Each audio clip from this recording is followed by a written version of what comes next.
Graduated from Rowan University in the spring of 2022 with a sports communication and media degree. I got to actually call minor league baseball and G League basketball games while I was in school. And then I graduated, and as soon as I graduated, I went to NFL Films in Mount Laurel, New Jersey. And as much as I loved that experience, I miss putting on the headsets. I decided, you know what, talk is cheap. I have a laptop that's in my house, and so 21 months later, here we are, still on YouTube, calling games and building an incredible, loving community on here with the people that I call my Philly freaks with a capital P and a capital H. We go live for every single Phillies, Sixers, and Eagles game, and we do it like old school radio play-by-play style. I'm Jason Joseph, and this is Play-by-Play with JJ. Showed swung on, barreled out to right field. Bye-bye baseball. That baby is long gone. Good evening, everybody, and welcome on into another edition of Phillies Play-by-Play with JJ. Hopefully you're all doing well and having yourselves a very fantastic day. If you are new to the channel, don't forget to like, don't forget to subscribe, and turn on the notification bell icons too. We go live for Phillies baseball. We also do Sixers basketball, Eagles football as well, and we do other Major League Baseball games too. But yes, okay, so the Philadelphia Phillies are looking to try to avoid the sweep against the New York Yankees. It has been a terrible series for the Philadelphia Phillies offense. They've been getting outscored just 4-1. Let that sink in. 4-1 is what they've gotten outscored by against the New York Yankees. So this team, ever since the All-Star break, they are 2-6. They're averaging 3.1 runs per game, which is the 5th fewest in all of Major League Baseball. And they're going to try to get back on track tonight against Will Warren and the New York Yankees. Will Warren this year does have a 7-4 record, a 4 ERA, 99 innings of work, and also 97 strikeouts on the season. JT has hit the ball very well against Will Warren, but I am really hoping that the Phillies can just give you some sort of life. I'm hoping that last night was a wake-up call for this baseball team. It's one thing to lose games. It's another thing to look absolutely lifeless, look like that you're dead out there and not able to come to life. That is what bugs me about this baseball team right now. They are giving away at-bats. They look very incompetent. They look like that they just don't want to be out there. I am hoping that tonight that will look different against a guy like Will Warren. Warren has honestly not been too bad for the New York Yankees. He's had his hiccups. He did have one bad outing against the Tampa Bay Rays on the 7th of July. Other than that, in the month of July, he's been pretty solid. Only has allowed 3 earned runs in a total of 11 innings of work, besides just, again, the four innings that he threw against the Tampa Bay Rays. So be patient at the plate. Make sure that you foul off his pitches and make this guy work. If he throws a mistake, you got to capitalize. I also really want to try to see them do a much better job with their plate discipline. What do I mean by that? Yes, it's important to foul off pitches, but more importantly, it's important to take what the pitcher is giving you. So what do I mean by that? If the pitcher is giving you junk, don't swing at it. I don't know. That's just my philosophy, though, when it comes to this ball game and this ball club, period. They got to do whatever it takes to get the job done tonight against the Yankees. I don't even care what the final score is. I do care about your final score predictions, though. Let me know what your final score predictions are down below. I do want to say hello to everybody that is here. I am going to pull up TikTok as we speak. We had a lot of great content earlier today. Where is the TikTok side of things? There we go. All right, we can refresh this page and look back at this right now. I don't know. Does it show that we are live on TikTok? It should. Absolutely should. But yes, I don't know where it is. Let's go to the profile. There we go. There's the live button. Nice. Okay. It shows that we have one person viewing over on the TikTok side of things. Again, appreciate you guys for being on here. It is always good to see you guys. It absolutely is. And we should be ready to get things started momentarily for this Philadelphia Phillies game. All right. Yes. Okay. Today's my dad's 80th birthday, says Lou. Happy birthday to your dad, my friend. We're taking them to the pool with the nieces and the nephew, but we'll be back on in a little bit. Nice. Awesome stuff. Russell's also here. What's up, Russ? How you doing, my guy? Very good to see you. Yes, sir. Haley is also here. What's up, Haley? How you doing?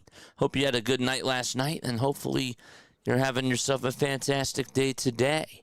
Yes, sir. Andrew's also here. Andrew, it's good to see you, man. Miss you hanging out with us. Always good to see you on here, too. It's a big turnaround tonight. I think that they are getting tired of the chatter. Tired of the chatter is one thing. Executing is a whole nother thing. So I'm just going to say I'll believe it when I see it. But I hope that tonight is going to be the night. Go out there.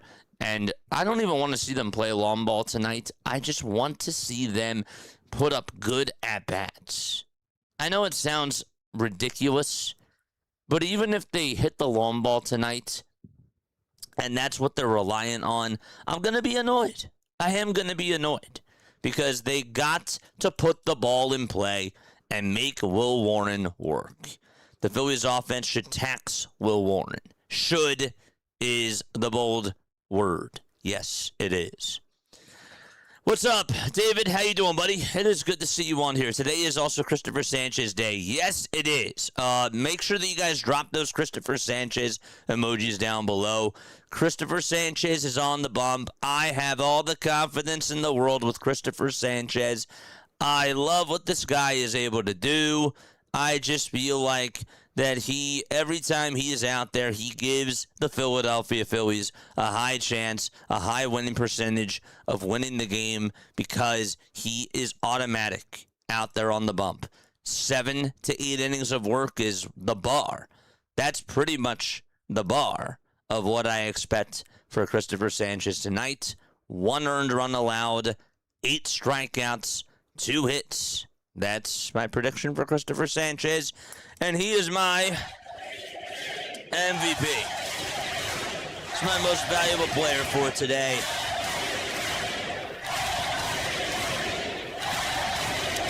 Yes, he is. Yes. All right, I got 7-2 Phillies, says Jim. What's up, Jim? How you doing? I got 8-2. Michael says, all right. Hardcore says that the Yankees are going to score 3 touchdowns. How would that be? 3 touchdowns plus 2 safeties, 25 points. And and the Philadelphia Phillies just put up a safety. That's 2. I got a 5-0 Phillies shutout. David says 4-3 Philadelphia Phillies. Awesome, awesome stuff. I'm bad, JJ. Don't know why that old message was there. No, it's because I didn't close out my OBS, and I had it up earlier from the earlier stream. But yes, that was on me. But anyhow, happy birthday to your dad. Yes, sir. Time to break the brooms. Yeah, you gotta take care of business, man. You have to be able to take care of business tonight. No doubt about it. Okay, let's get on into the starting lineup for tonight's game. By the way, William Purdy, thank you so much for the sub over on YouTube. I appreciate it. I do. Roberto Ortiz, thank you as well for the sub on YouTube. Very, very much. Okay, so here we go as we present tonight's starting lineups. This is what it looks like for tonight. We are 12 subscribers away from getting to 11,700 subs. All right, Paul Goldschmidt's going to be batting leadoff for the New York Yankees. Ben Rice is batting second. Ahmed Rosario's batting third. Playing over at third base. Then you got Jason Dominguez batting in the cleanup spot. He is the right fielder. Anthony Volpe is over at shortstop. He'll be batting fifth. Trent Grisham is the center fielder batting sixth. Max Schumann is out in left field. He'll be batting seventh. Jose Caballero's at second base. He is batting eighth. Ali Sanchez. Last but not least, he is the catcher for tonight's game, and he is the caboose. So again, for the Yankees, it's Goldschmidt, Rice, Rosario, Dominguez, Volpe, Grisham, Schumann, Caballero, and Sanchez. And that is the starting lineup for tonight's game for the New York Yankees. They will have Will Warren on the bump. A little bit more about Will. A 7-4 record, 99 innings, 102 hits allowed, 97 strikeouts, and also 14 home runs given up as well. For the Philadelphia Phillies for tonight's game, their starting lineup will look like this. Batting leadoff for the Philadelphia Phillies, Trey Turner. Let's go! Kyle Schwarber is batting second. He is the designated hitter for tonight's game. Bryce Harper is at first base. He'll be batting third. Brandon Marsh is the left fielder. He'll be batting fourth. Alec Bohm is the third baseman. He'll be batting fifth. The second baseman, Bryson Stott, is in the sixth hole tonight. JT Realmuto, the catcher, is batting seventh. Eighth is Gabriel Rincones Jr., who is out in right field. And last but not least, it's Justin Crawford, who is the center fielder for tonight's game. He is the 9-hole hitter. So again, for the Phillies, it's Turner, Schwarber, Harper, Marsh, Bohm, Stott, Realmuto, Rincones Jr., and Crawford. And on the bump for tonight's game, Christopher Sanchez. Drop the Sanchez emotes. Come on, baby. Christopher Sanchez is on the hill tonight for the Philadelphia Phillies. And just some more numbers on Christopher Sanchez. Well, he has a 12-4 record, a 2.65 ERA, 151 strikeouts on the season as well, and a 1.19 whip to go along with that. In his last game that he pitched against the Dodgers, he went 5 1/3. He gave up 2 earned runs, 3 runs total, 7 hits, did not give up a walk, and he struck out 7 batters. Overall, in the month of July, he has gone 15 2/3 of an inning, and he has also allowed 29 hits, 13 earned runs, 4 homers, 15 strikeouts, and he's at a 7.47 ERA. So his ERA has gone up a little bit, but we'll see how he does tonight, and let's see if he can do a good job out there on the bump for the Philadelphia Phillies. Chat, I want to hear what your final score predictions are. Let me know down below. Tell me what your final stat line prediction is for Christopher Sanchez, your home run hero, and also your MVP. I want to hear them all. Don't just give me one. Give me all of them. Okay, so first and foremost, final score prediction that I got for tonight is 5-3 Phillies. I got the Phillies avoiding a sweep. I do not think that they are losing tonight's game with Christopher Sanchez on the bump. If they do, that's a problem. I have them winning this game, and 5-3 is my final score prediction. Maybe I'll get one right, and hopefully my final score prediction will be accurate for the first time this year. I've never gotten the Phillies' final score prediction correct. Hopefully that changes. My MVP for tonight.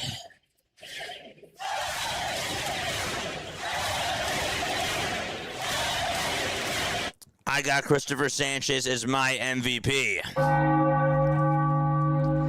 And speaking of Sanchez, my final stat line prediction for Christopher Sanchez is as follows.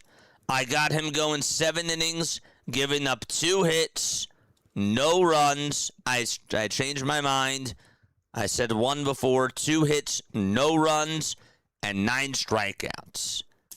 That is my prediction for Christopher Sanchez tonight against the New York Yankees. And finally, my home run hero for this game is Kyle Schwarber, he is my home run hero. So, again, home run hero Kyle Schwarber. Final score prediction, 5-3 Phillies. I got my MVP as Christopher Sanchez, and I have Sanchez tonight going 7 innings, allowing 2 hits, no runs, and striking out 9 batters. Those are all of my predictions. I want to hear each and every one of your predictions down below. It is 7:16 p.m. Eastern Time. We'll read a couple of them. Sonic says, I'm predicting a 5-2 win. Sanchez goes 6 2/3. He strikes at 11. He gives up 2 walks, 1 earned run. Thanks, Trey, says Sonic Eagle. I love that. Nice. Nice. Who else do we got? 6-2 Phillies is forever winning. I'll take it. 7 innings, 1 run, and an error from Trey Turner, says Ian Japan. Appreciate you. Wild Man the Great, thanks for the follow over on Twitch. I got Sanchez as my MVP. Sanchez, I got 5 innings, 3 earned runs, 6 hits. That's my final stat line prediction, says Hardcore. All right. Who else do we got? Harper needs to put up. We need that fire. So Star Wars has Harper as the MVP. Nice. Okay. Nice. 6-3 Phillies win. My MVP is Christopher Sanchez, says Elaine. I like the sound of that. My MVP, says Ray, is you, JJ. Putting up the heartbreak the Phillies keep giving us. Hey, man, like I always say, I'm very privileged. I'm very lucky that I'm able to do this. And, you know, I just appreciate you guys for being on here and for joining in and supporting me. That really does mean a lot. I will continue to say that for the rest of my life. And it's a two-way street here. I love you guys. I know that you guys love me. It goes both ways. Tim says, final score prediction for tonight is 8-7 Phillies. Sanchez will score the game-winning run. Okay. Not Ali Sanchez. Christopher Sanchez. Okay. Nice. I got 6-3 Phillies win. Sanchez is my MVP, and he gets 9 strikeouts. Sonic says, I think Stott will have himself a night. Oh, I like the sound of this. Listen to this. 3 for 5 with a double, 2 RBIs, 2 defensive gems. Wow, adding in the gems. That gives me the goosebumps. I love it. I love it very much. Uriak Jimenez, thank you for the sub on YouTube as well. All right, so here we go to the top of the first inning. The Philadelphia Phillies taking on the New York Yankees, and we shall get things started right now. Goldschmidt is ready to step on into the batter's box, and Ben Rice will be in the on-deck circle. Ahmed Rosario will be in the hole. Boots says I got 8-5 win, Schwarber MVP, and 2 home runs from Kyle Schwarber today. We have good vibes. I like the sound of that. Okay, the Phillies defense for tonight. JT Realmuto is behind the plate. Christopher Sanchez is on the bump. At first base, it's Harper. At second base, it's Stott. At third, it's Bohm. And at short, it's Turner. And then the outfield from right to left. Gabriel Rincones Jr. is in right field. In center field, it's Justin Crawford. And the left fielder for tonight's game is Brandon Marsh. The Phillies are in their white and red pinstripes. They got the red hats on with the P as the logo. It's a different type of a P. It's the same one that they wore last night. Doesn't have yellow in it. I'm sorry. I just had to make the joke. I thought it was funny. Anyhow, it's a white P. And the Phillies are ready to take the field. I had to there, man. I had to. Nice. Okay, so we should be ready to rock and roll. The Yankees are in their regular away uniforms. They got their gray tops, their gray bottoms, I believe. We shall see in just a second. Yep, okay, that's where it is. Yep, gray tops, gray bottoms with the blue Yankees letters painted across the chest. And the last names and the numbers painted in blue on the backside of the jersey. Okay, who's ready to rock and roll? Drop a 1 in the chat if you are ready for this ball game. I'm ready. I've been learning about the game of baseball just from listening to you call each game, JJ. You are the MVP. Tim, I really appreciate you for saying that. I do. I really appreciate you for saying that. All right, Christopher Sanchez throwing a couple of warm-up tosses right now. Let's get you the umpiring crew for tonight's game. We'll get that over with right now.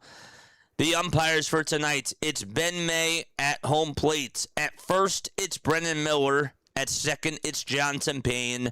And at third, it's Chris Conroy. There's a lot of sunshine peeking out in left field, really from left field. You can see that it hits the right side of the Jumbotron of Fan Vision. That's what they call the Jumbotron. And we are ready to get things started right now. Let's get the 3D up and running. Let's hope for a good game tonight. And let's get a W.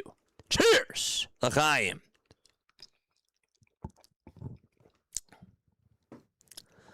Nice. Goldschmidt will lead things off.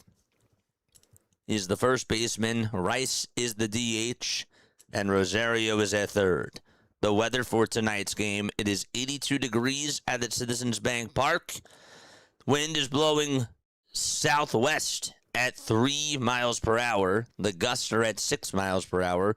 Humidity is at 46%. And here is the first pitch from Christopher Sanchez as Goldschmidt is in the box, and the first pitch is fouled back towards the screen. We are underway. Okay, let's pull up the box score. Let's also move this down a little bit. No balls, 1 strike. Sanchez gets set at the letters. And the 0-1 delivery, and that is taken for a called strike. Nothing I can do about the delay of the 3D versus the delay of my call. No balls, 2 strikes. Sanchez winds up and deals, and it's down and inside for a ball.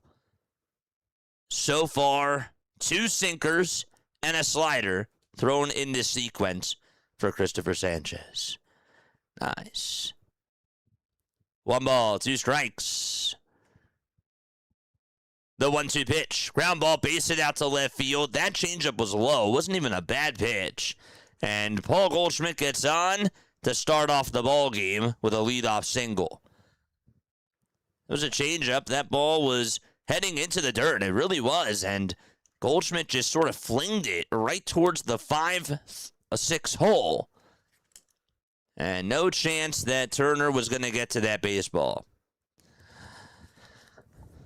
A leadoff single here in the top of the first. And Ben Rice is up to bat.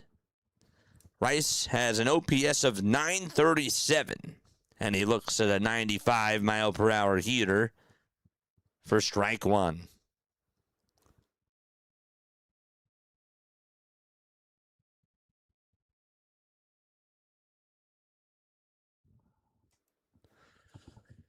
No balls, 1 strike. The 0-1 pitch. And this ball is flied out over towards center field. Running on in is Crawford. He'll make the grab. And there's 1 out. That pitch kind of jammed Ben Rice. And there's 1 away. Leonard dropping the 1. Nice. Dr. Van is here. Let's go, Yankees. Appreciate you for stopping on by, my friend. Tell Max I said, what's good? Runner over at first. 1 out. The pitch. Swing and a miss. My prediction is an E6. No balls. 1 strike. How was that, a single? I don't know. Ask Paul Goldschmidt. He had that 1 pitch that he had from Jesus Luzardo that he knocked on out of the park. I don't even know how he did that. The 0-1. That's in there for strike 2. Ahmed Rosario batting 198 against left-handed pitching.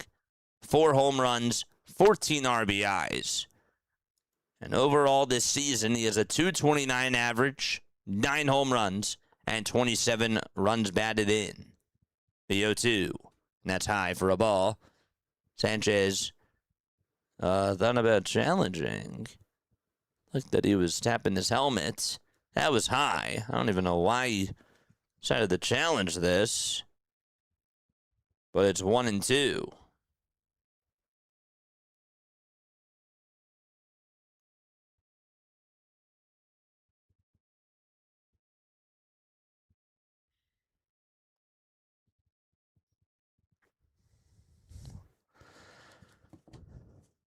I mean, that was like not even close. 1 ball, 2 strikes to Ahmed Rosario. Sanchez kicks and delivers. And the pitch is low for ball 2.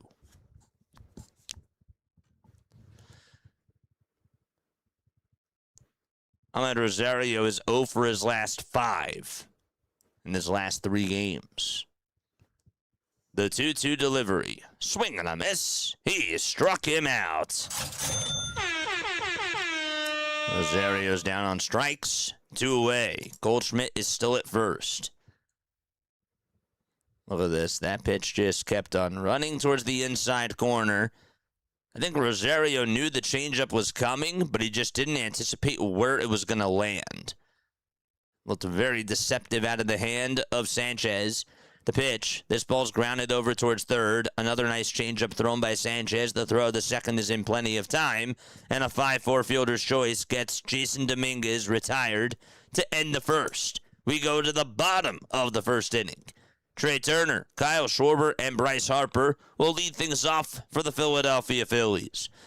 Yes, sir. Can we have an immaculate inning tonight? Can we do one? Never seen / heard one. What did you say? / heard one live. Am I asking for too much? I don't know, man. But it's always good to see you on here, Sonic. Like number 87. Let's go, baby. Keep those likes coming.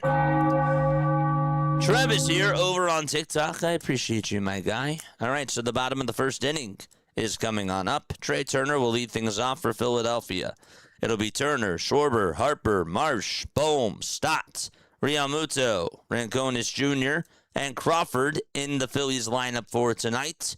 Turner's at short, Schwarber's DHing, Harper's at first, Marsh is in left, Bohm is at third, Stott's at second, JT is behind the plate, Ranconis is out in right, and Crawford is in center field. And that is what the starting 9 looks like for Philadelphia.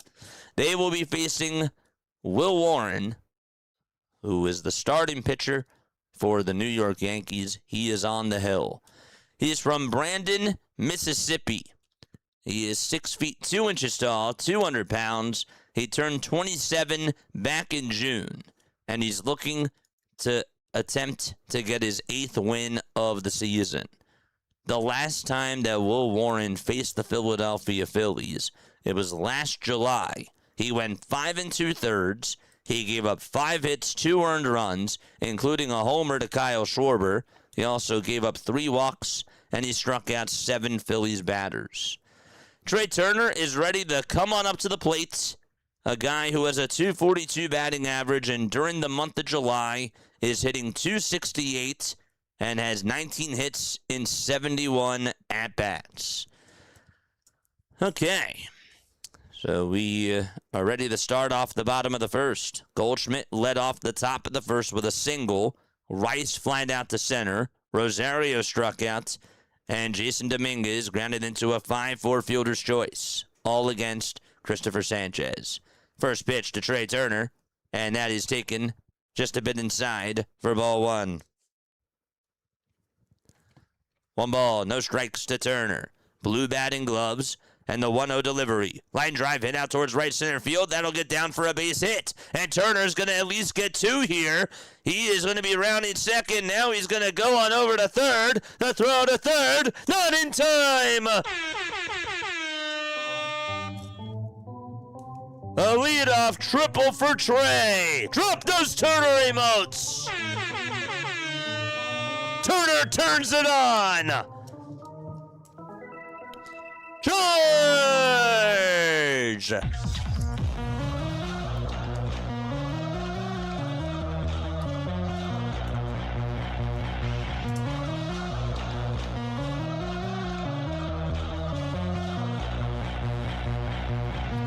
Here comes Kyle. First pitch to Schwarber. Inside and high for a ball.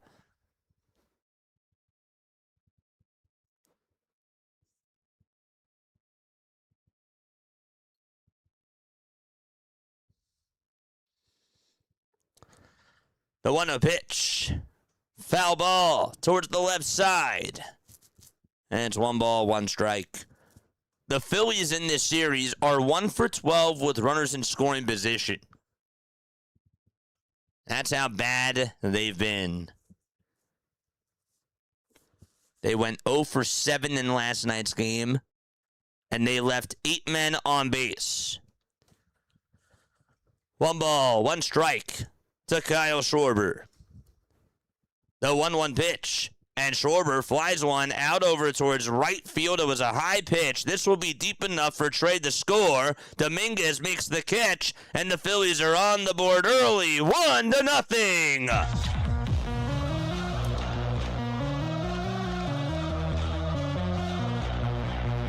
RBI number 62 for number 12.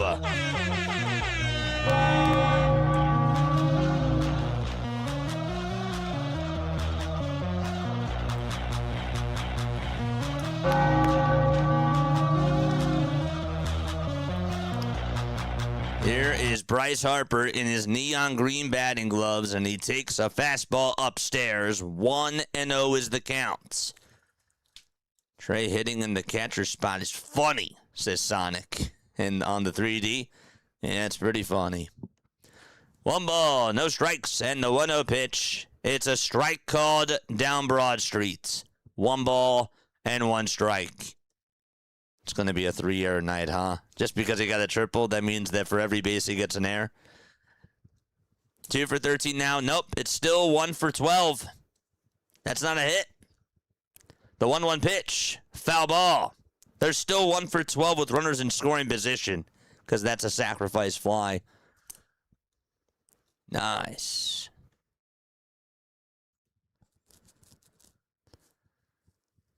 .21 home runs and 61 RBIs for BH3.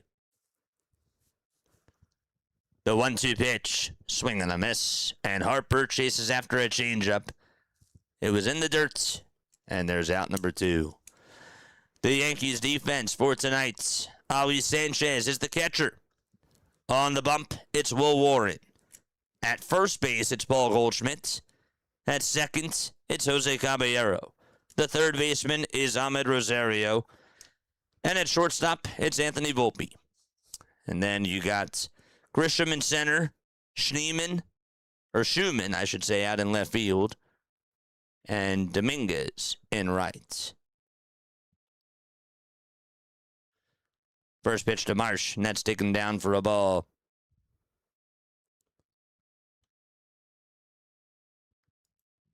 The 1-0 pitch to Brandon Marsh. Foul ball.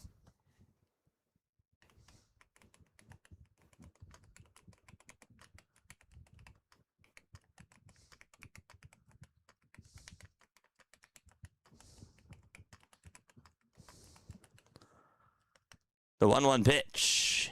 And that's taken down for ball 2.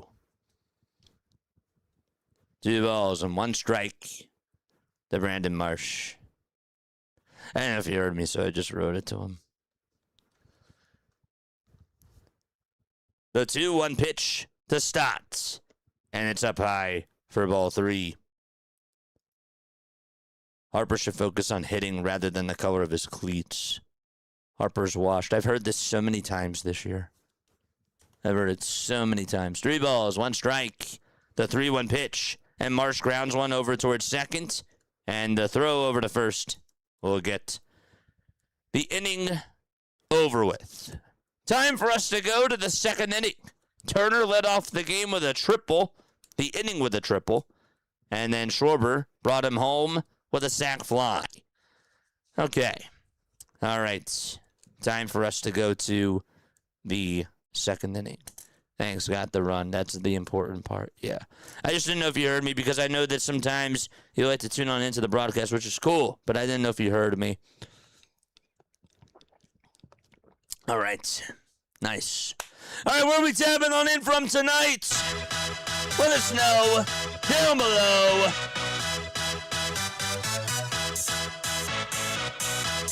Let us know, baby. Where are we tapping on in from?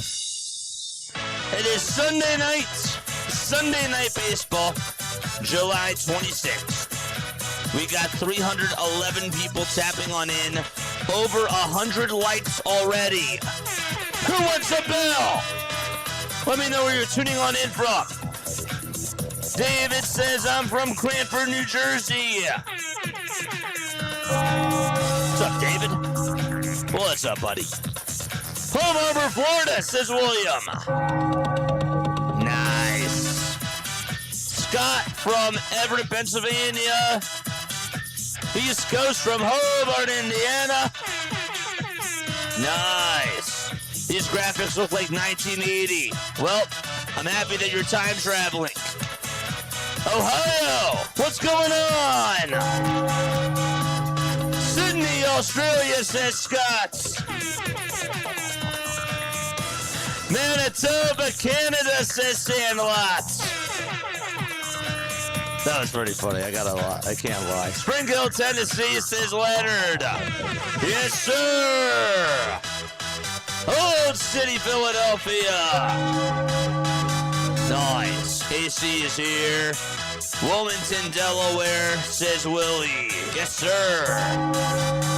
Bethlehem, Pennsylvania. 6 miles from the Iron Pig, says Steve. Nevada, says Brian. What's going on, buddy? I love it. Go Yanks, says John. What's up, John? It's good to see you, buddy. It is. It's very good to see you guys. Here's the pitch, and that is a called strike at the knees at 95 miles per hour. No balls, 1 strike to Anthony Volpe. I was like, why do I hear an echo? Then I realized that I had my stream up on my phone. No balls, 1 strike. The 0-1 pitch. That's inside for ball 1. We got Warwick Township. Nice. Okay. We will do some more shout-outs when we go to the bottom of the 2nd inning. It's a 1-0 lead for the Philadelphia Phillies. 1 ball, 1 strike to Anthony Volpe. And here's the pitch. It's low for ball 2. 8 more subs until we get to 11,700 subscribers. We're trying to get to 12,000 by the middle of August. That's the goal. The 2-1 pitch. Down and inside for ball 3. Desiree is back on the talk. Yes. Let's go, Desiree. Let's go. 3 balls, 1 strike. Sanchez gets the signs. Winds up and delivers. And there's strike 2 at 95 miles per hour.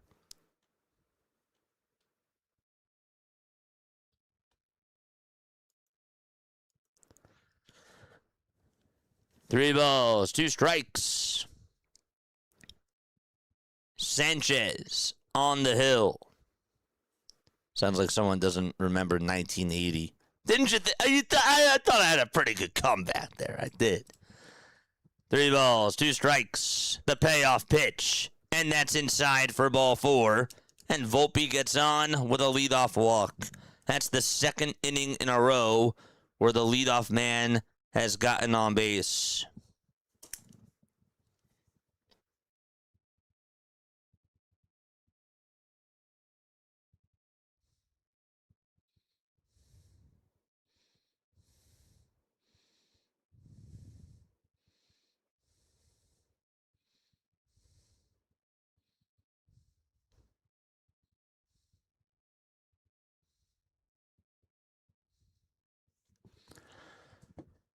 Top of the 2nd. Runner over at first. Trent Grisham is up. And the pitch. It's a called strike. Right at the knees. Hats are dumb. Hats are dumb. That's the craziest thing I heard from a baseball fan. No balls, 1 strike. The 0-1. Chopper hit towards the right side. The throw to second, there's 1. That's all that they're going to get. It's a 4-6 fielder's choice. And Grisham is aboard. Volpe is out at second, though. And Max Schumann is up next. Stott did an excellent job. Taking a step back. Making the throw over to second base. Turner caught it. And Volpe was out by a mile.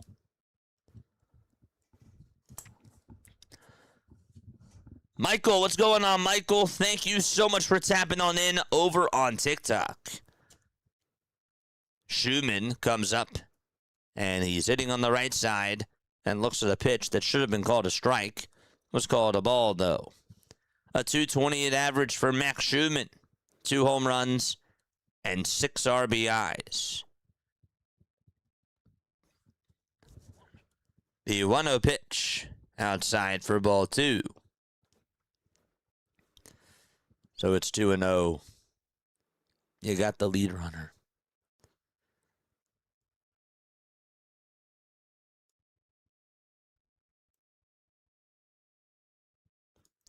Yes, sir!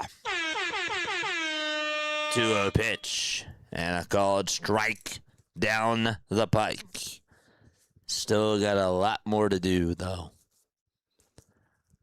I'm excited. I love the journey that we're on. 2 balls, 1 strike to Max Schumann. Got a runner over at first base. The last time Schumann homered was in June. The 2-1 pitch, we're going to miss. And it's 2 balls, 2 strikes. He has struck out 5 times this month. He is 6 for his last 20 with 2 RBIs, 2 walks, and 1 stolen base. Sanchez kicks and deals. And a ground ball hit off the foot of Sanchez. The throw over the second, there's 1. The throw to first, not in time. It went on over past the second base bag. Stott did an excellent job taking away a base hit. And he was able to just flip it back over to Trey Turner from his butt.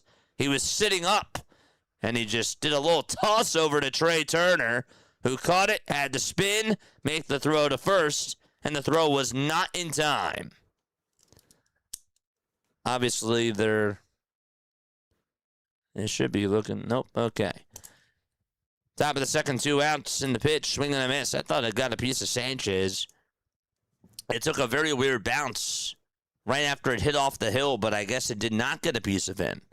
That's good. The balls, 1 strike. 3 seconds left on the pitch clock. The 0-1 delivery.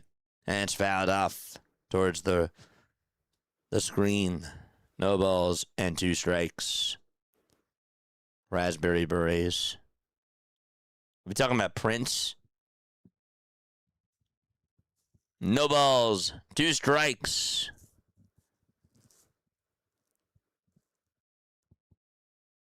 1-0 Phillies. The 0-2 pitch, and that's going to get away from JT. It was a changeup in the dirt. Heading on over to second is Schumann. He's the tying run. And he's in scoring position. Yo, Trish! How you doing, Trish? What is up?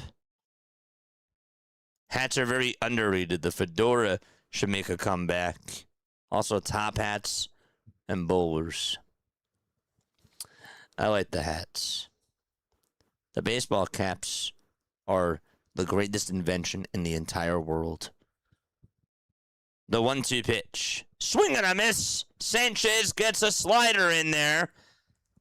And the inning is over. All right. Time to go to the bottom of the second. The Phillies are up 1-0 against the New York Yankees. Excellent job by Christopher Sanchez to get out of that.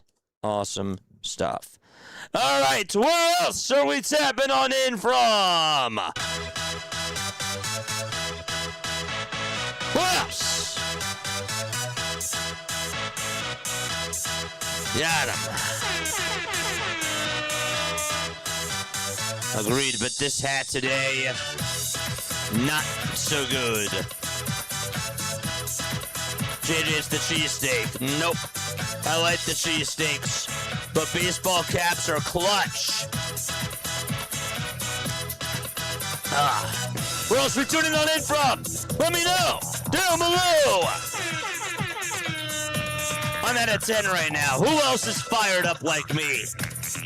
Who else is fired up? The job just working around the walk. We got somebody working, tuning on in. Nice.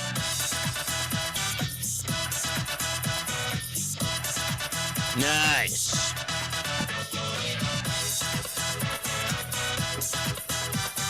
Time for us to go to the bottom of the second inning.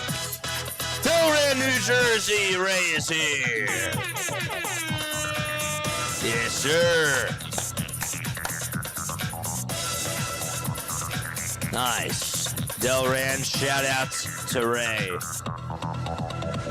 That's great. We have Philadelphia Phillies freaks from all over the world. It's great. It is great. We got baseball freaks from all over the world, too. JJ, I'm here from Dr. Delay. You know I am going for the Yanks, though. You guys have a good game. Boo! Just kidding. It's good to see you on here, buddy. Very good to see you. Phillies are 6 games in back of the Atlanta Braves. The Yankees are 2.5 games in back of the Tampa Bay Rays. The Rays and the Yankees have actually won their last 3 games. I could be a little bit more fired up. You could be a little bit more fired up. That's okay. The pitch. And it's up high. Check swing, did he go? They say no. Surprised that they even appealed that. 1 ball, no strikes. It's a 1-0 ball game. Phillies took the lead in the bottom of the first on a sac fly by Schwarber. Here's the 1-0. And a foul ball back towards the screen. I've been getting a lot of Facebook ads for all 4 Philly sports teams on one baseball cap. Don't know if I love it or hate it. Maybe both. 1 ball, 1 strike. The 1-1 pitch. That's low for ball 2. 2 balls, 1 strike. Alec did have an RBI in last night's game. That was the lone run that the Phillies put up. And the pitch, that's in there for a strike. And excuse me, Harper had the only RBI in last night's game, and it was a sacrifice fly. Bohm actually went 0 for 3. My eyes were in a whole nother direction. The 2-2 pitch, swing and a miss. And Will Warren gets his second punch out of the ball game. 1 gone in the bottom of the second. Beware of that fastball. When he's placing it on the edges, it can be deadly.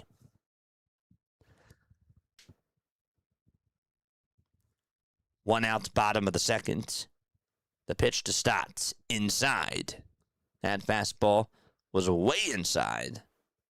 That Stott had to get out of the way and dodge. Getting hit. 1 ball, no strikes to Stott.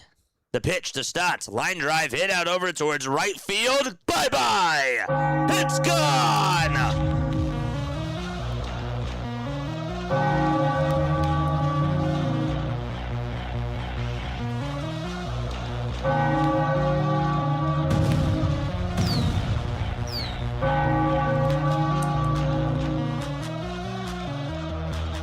Somebody said Stott was going to go 3 for 5 today. Who was it?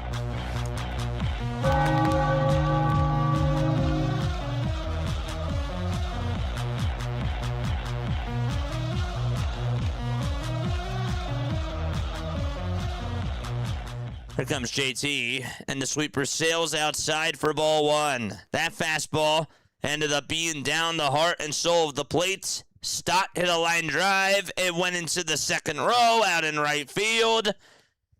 And just like that, it's a 2-0 ball game. Nice. 2-zip Philadelphia. JT is up. And the 2-0 pitch is a strike. That was a sweeper. Hit the top tier of the zone. Orioles lost to the Braves in 11. Thanks, Bird Watcher. Let's just blame him. It was all his fault. The 2-1 pitch. Grounded foul towards the third base side. And it's 2-2. We are seven subscribers away from getting to 11,700 on YouTube. Michael, thank you so much for tapping on in over on TikTok. Guys, make sure that you guys spread the word, especially over on TikTok. We want to try to get as many Philadelphia sports fans on YouTube. Or just on TikTok, I should say. The 2-2, and that's outside for ball 3. I'm so used to saying YouTube, so you gotta forgive me because, of course, we have a lot of people tuning in over on YouTube, but we are also live on TikTok as well. 3-2 pitch, and that's a called strike 3. JT thought about it and was like, nope, okay, not going to challenge. It is what it is. There's out number 2. That was a very good pitch. And it looked maybe just a hair outside. Regardless, Warren got the call. And there's 2 gone in the bottom of the second. If you did subscribe to the channel, drop a 1 down below. Gabriel Rincones flies one out towards left. It's hooking foul. And it'll go into the seats.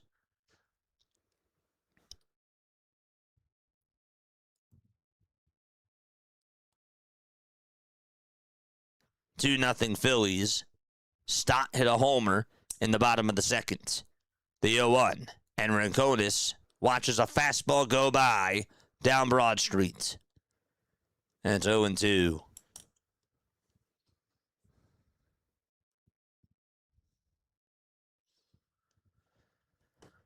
No balls, 2 strikes. The 0-2 pitch. And the curveball is taken in the dirt for ball 1. Sanchez, 2 innings, 1 hit, 1 walk, and 2 strikeouts. 29 pitches, 19 of them have been strikes. But the guy that's on the bump is Will Warren. Will kicks and deals, and Rincones chases after the curve. The throw to first is in plenty of time, and the inning is over. It is a strikeout to end the inning by Warren. But Stott adds on to the Phillies' lead with 1 swing of the bat. And it's a 2-0 ball game. We head to the third. Phillies lead it out at Citizens Bank Park. Warren actually struck out the side there, too. 2 innings, 4 strikeouts, no walks, 2 earned runs, and 2 hits. The Phillies got their first run in the bottom of the first on a leadoff triple by Trey, followed up by a sac fly from Harper. Actually, from Schwarber. Harper had a sac fly in last night's game.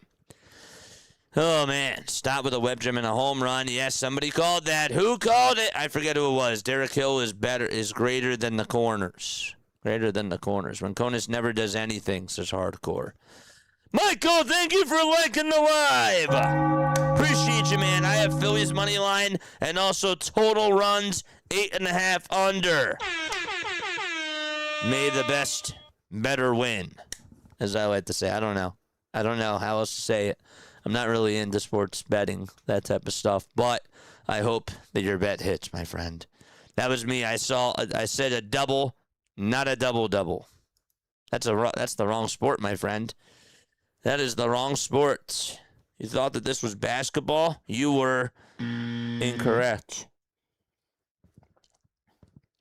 No worries. All that matters is we want both the Phillies to win, and obviously you got to keep the game under 8.5 runs, so it has to be 8 or fewer. Did you have Nerfy, my friend? Or does anybody in the chat actually do Nerfy or Yerfy? Again, if you don't know what that is, I mean, you really don't have to know if you're just a fan. No runs first inning, yes runs first inning. That's what that term is. I'm getting used to these things because, again, I got people that are really into the gambling side of things on here. So, again, I'm just curious. I am curious. Phillies always make pitchers look good. They do. I did. I had a run in the first inning. So you got that correct too. There you go. So it worked out. Great. This is awesome. 4 more subs on YouTube. Christopher Sanchez ready to throw the third inning. The pitch inside for ball 1. Ollie Sanchez versus Christopher Sanchez. Which Sanchez will win the battle? Hopefully I have the script. You had no runs first inning? Well, you were incorrect. 1 ball, no strikes. Sanchez winds up and delivers. And it's chopped foul towards the third base side. Ollie Sanchez, last time that he played was on Friday. He went 0 for 2 against the Phillies. He did get on with a hit by pitch, though. 1 ball, 1 strike. The pitch. Low for ball 2.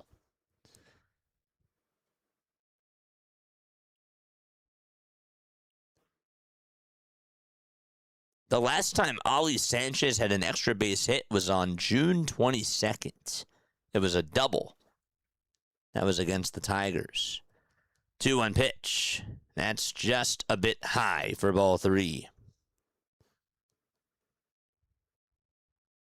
Thank you, my friend. I appreciate you. 3 balls, 1 strike. Sanchez not wasting any time. Throws the 3-1 pitch, and that is called a strike. The sinker was at 94. It hit the inside edge. And Ollie Sanchez has a full count. The 3-2 delivery, here it comes. Bouncing ball, fouled towards the third base side.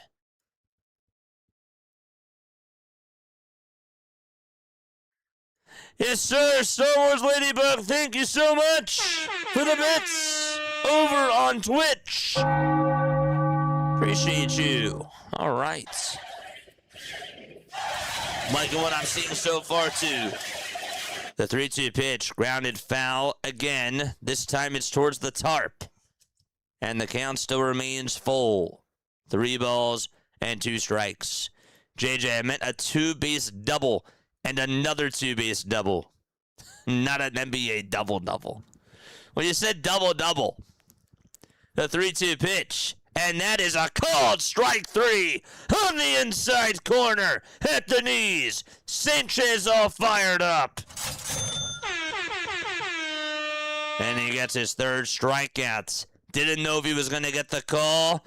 And he did. He got the benefit of the doubt there.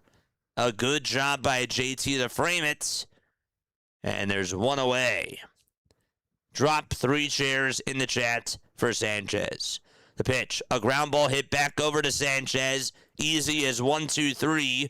The throw over to first will get Goldschmidt retired for the 2nd out of the 3rd.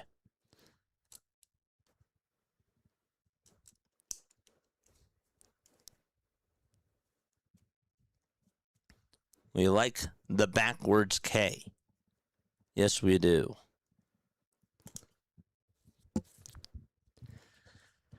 Two gone, top of the 3rd.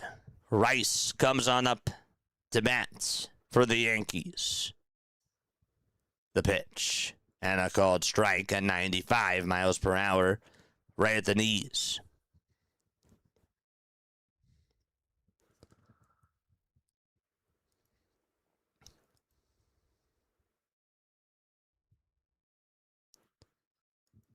The 0-1, swing and a miss. That slider's looking really good.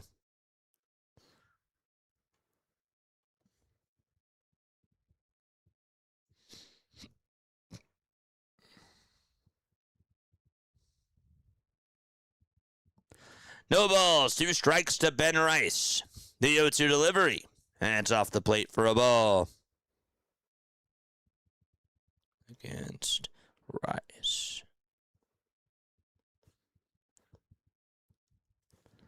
Phillies have put up 2 runs in 2 innings. Nobody on, 2 outs, top of the third. Sanchez gets set and deals. And the pitch is low and away for ball 2. Cody Bellinger, we didn't talk about this, but he is going to get tested on Monday. He left last night's game with a hamstring injury, and he is on the 10-day IL for the Yankees. That's why he's not in the lineup tonight. 2 balls, 2 strikes. The 2-2 pitch from Sanchez. Swung on and missed. The inning is over. The side is retired. And Sanchez and the Phillies are coming back up to bat in the bottom of the 3rd inning, up 2-0. That is 4 chairs for Christopher Sanchez so far this evening. Crawford will lead things off, and then it's Turner and Schwarber. That is 9-1-2. Oh, boy. All right. Taking a look at some final scores from earlier today. The Rays shut out the Guardians. We covered that game. It was a 1-0 victory. 1-0. The game lasted just a little bit over 2 hours. It got started at 12:15, and we were done like right before 2:30. It was unbelievable. The Nationals, they beat the Arizona Diamondbacks by a score of 10-7. The Brewers, they pounded the Rockies 11-2. The Red Sox took care of business against the Toronto Blue Jays. The final score of that game was 6-1. Gosman got the loss, did not look good at all today. The Reds, they won in extras against the St. Louis Cardinals. The game-winning hit ended up coming from Lau. And really was a 2-2 game. And then Sal Stewart had an RBI single. And Lau had himself a 2-run single.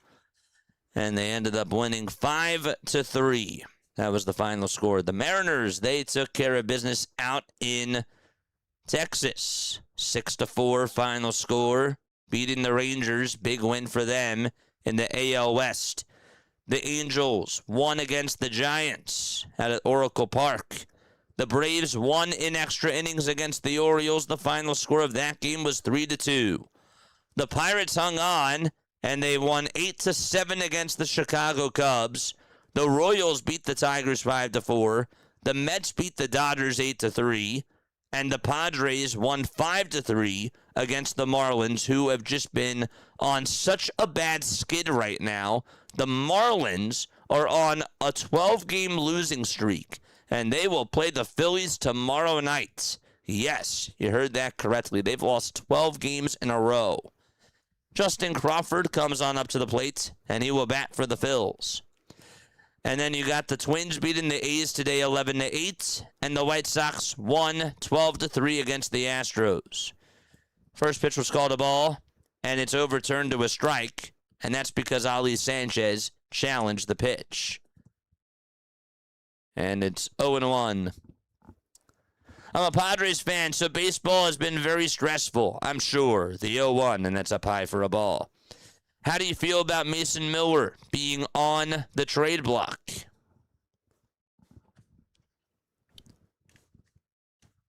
One ball, 1 strike. Warren kicks and deals. And the 1-1 is inside for ball 2. NLCS prediction, Brewers versus Dodgers. Say that's a lot of people's predictions right now. 2 balls, 1 strike. 2-0 Philadelphia. Warren with 34 pitches. 2-1 is the count. The 2-1 pitch, and Crawford grounds one towards second. It's backhanded and picked up, and the throw to first base will get Crawford out. Caballero backhanded it, scooped it up, and then just tossed it on over to first. They get the first out of the third. I don't think we'll trade him, to be honest. I just don't see it happening, especially giving up so much. Says Michael. I hear you. I don't think that they're going to do it either. They would have to get a haul for Mason Miller. Here's the pitch. And that is a called strike. Before that, the previous pitch was taken downstairs for ball one. 1 ball, 1 strike. The pitch to Turner. High bouncer hit over towards the first base side. And that is a foul ball.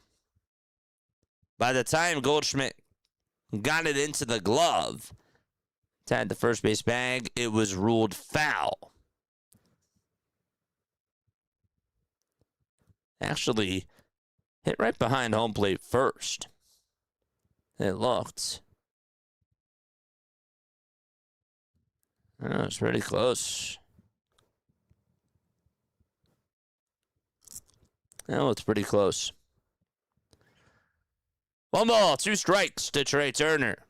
Warren kicks and delivers, and Turner fouls off another one. Folks, if you are new to my channel, my name is Jason Joseph, and this is Play-by-Play with JJ. We go on for Phillies baseball, Sixers basketball, Eagles football, and we also do other Major League Baseball games too. The 1-2 delivery, check swing, did he go? They say yes, he did. Turner's down on strikes, and there's 2 up, 2 down. Will Warren with 5 punch-outs today so far against the Phillies.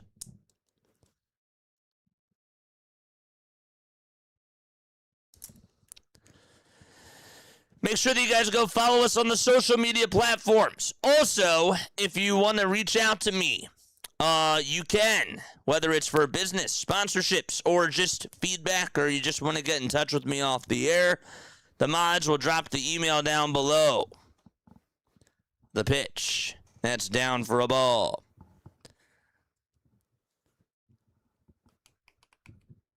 This is my email. I'll post it over on TikTok. Again, I got to update the bots. They're posted on YouTube, but not on TikTok. The pitch. And that is low again for ball 2.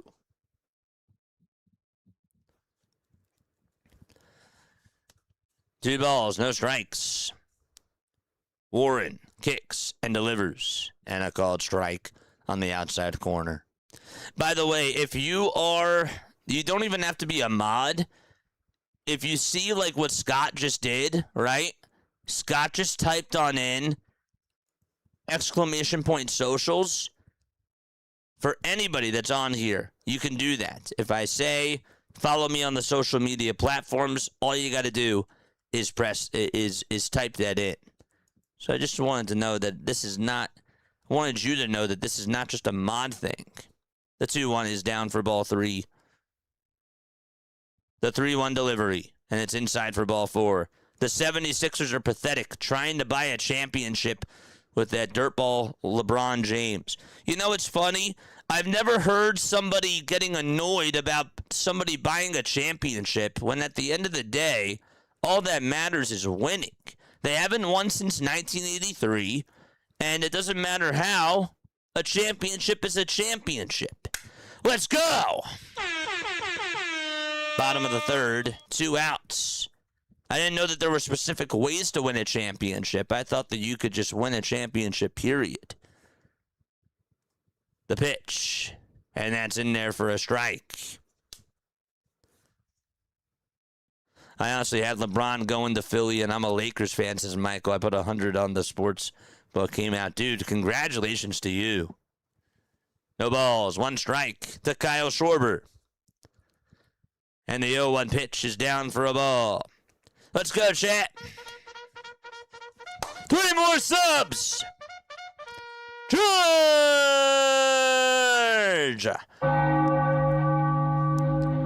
1 ball, 1 strike to Bryce Harper. 2-0 Philadelphia. Warren takes a quick step off.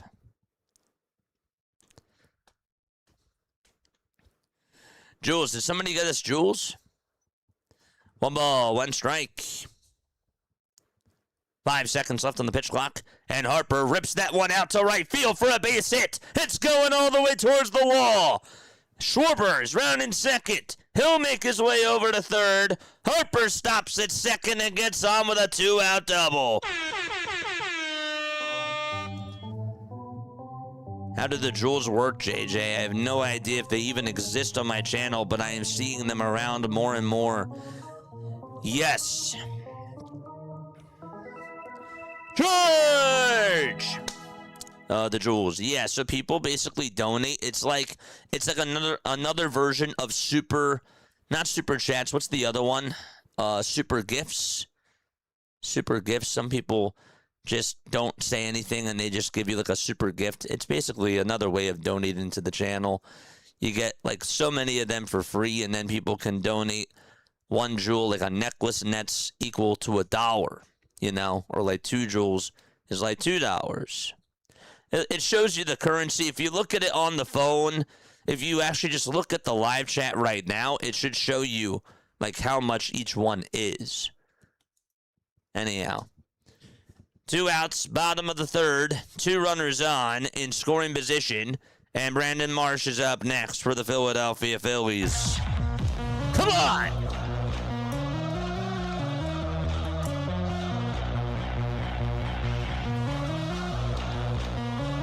Here comes Brandon Marsh. 2 runners in scoring position. 2 outs. The pitch to Marsh. Upstairs for ball 1. That was a sweeper. This is a good sign for Philly manufacturing runs by getting people on bases. You can guarantee a win, says Royce. What's up, Royce? Good to see you, buddy. 1 ball, no strikes. Marsh has been struggling lately. The 1-0 pitch is outside for ball 2. A guy that was in the top 5 in batting average about a month ago, and now it's all the way down to 287. Let's hope that he can break the ice here. And, well, he's not going to, because they're going to put up the 4 fingers, and instead they'll take their chances on Alec Bohm, who will come on up next. Wow. They said no to Marsh after all of that, and they said yes to Alec Bohm. Schwarber got on with a 2-out walk. Harper doubled. Marsh just got intentionally walked. Can Alec Bohm come on through? The pitch to Bohm, fouled back towards the screen.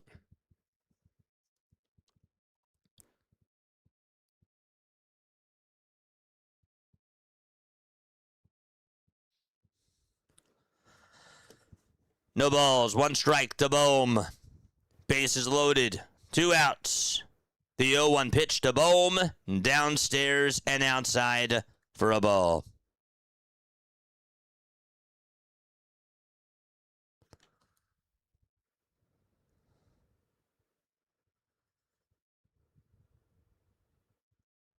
Yes.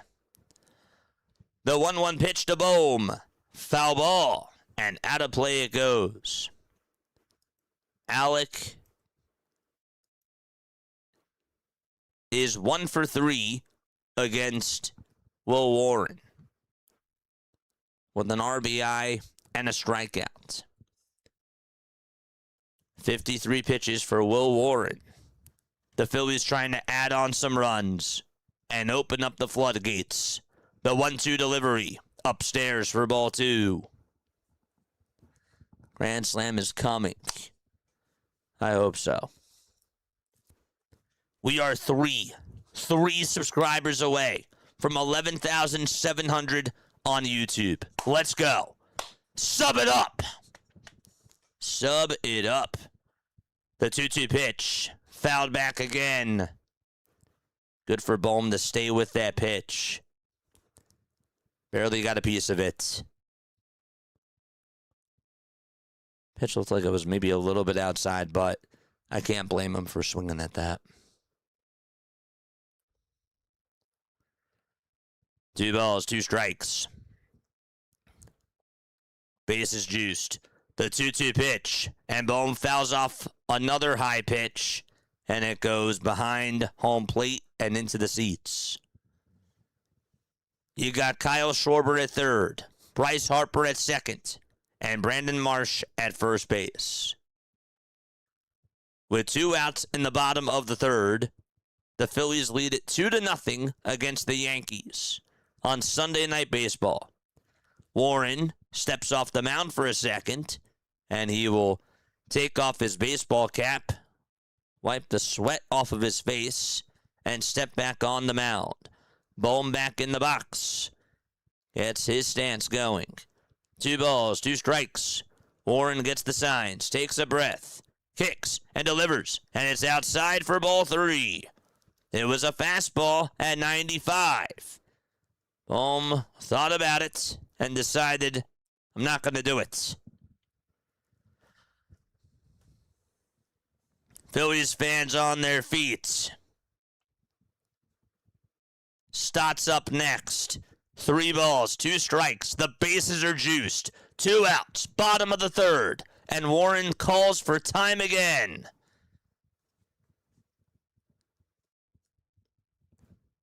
Philly fanatic says, come on, why are you taking so many timeouts? 3 balls and 2 strikes. The payoff pitch to Bohm. Foul ball, and he stays alive. I will tell you this, he is working Will Warren here. He is making him sweat, literally. Hit the outside edge. 3 balls and 2 strikes. To Alec Bohm. 5 seconds left on the pitch clock. The 3-2 pitch, and Bohm lines one out over towards left field, and that gets down for a base hit. Schwarber's gonna score. Harper's right behind him. It's a 4-0 game. Marsh comes on in to make it 5-0. A bases clearing double for Alec Bohm.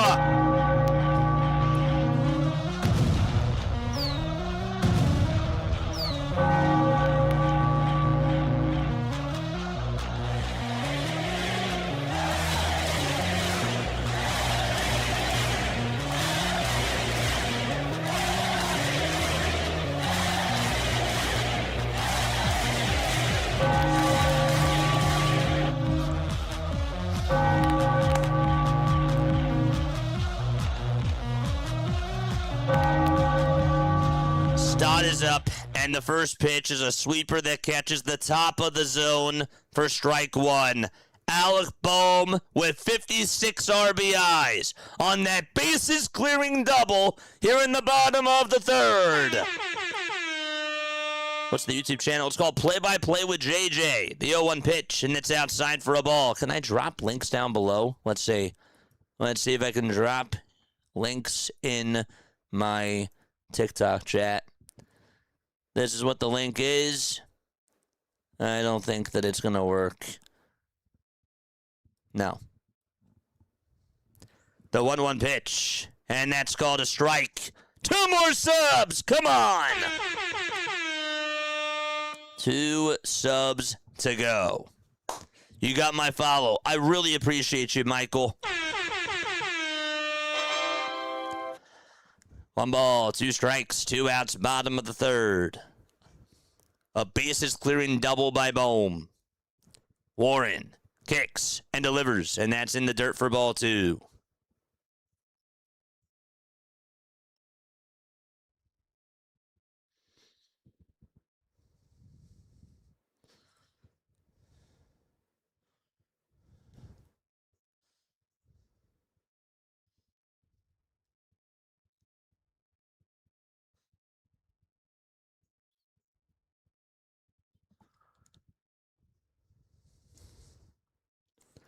Two-two pitch. Inside for ball 3. And that makes the count full.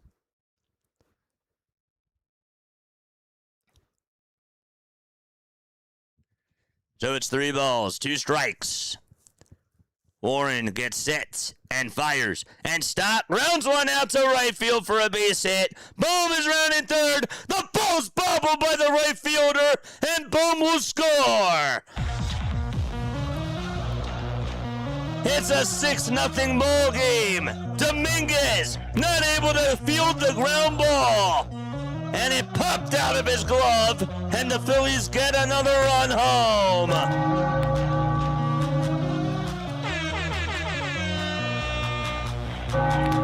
Almost coming home anyways, but that bobble came back to bite the Yankees.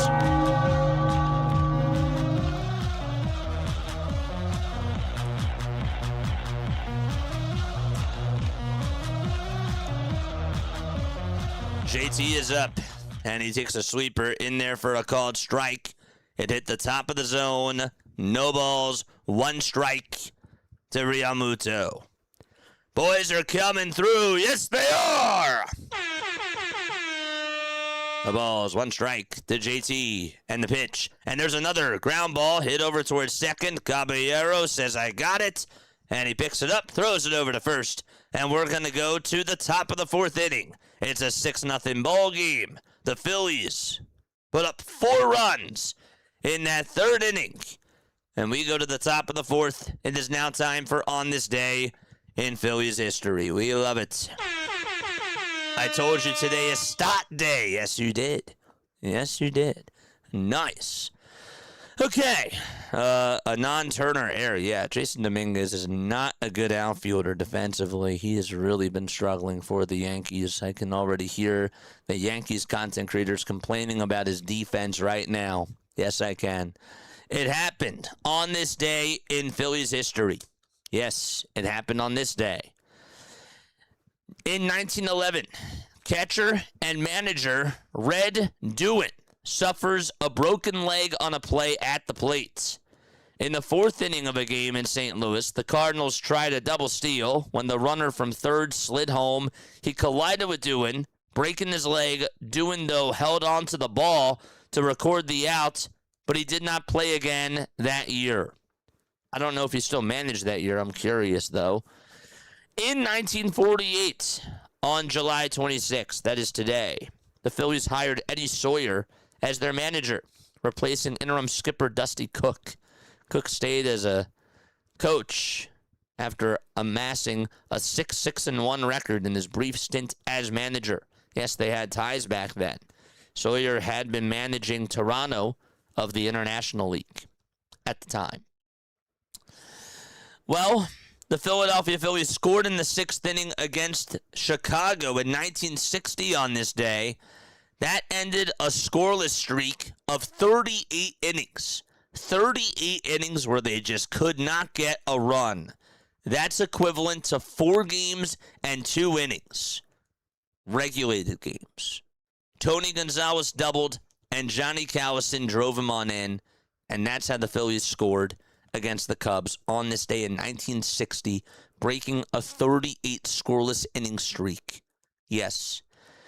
In 1987 on this day, Milt Thompson, Von Hayes, and Mike Schmidt hit back-to-back-to-back home runs against Atlanta in what ended up being a 7-3 Philadelphia Phillies victory. And those are some things that have happened on this day in Philadelphia Phillies history. Let me know what your thoughts are about some of those things down below. Christopher Sanchez, so far so good, kicks and fires. The pitch is in there for a strike. 0-1 is the count.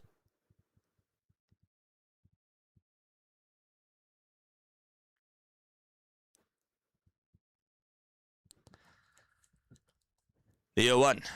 That's down and inside for a ball. 2 more subs! 2 more subscribers to go. 1 ball, 1 strike.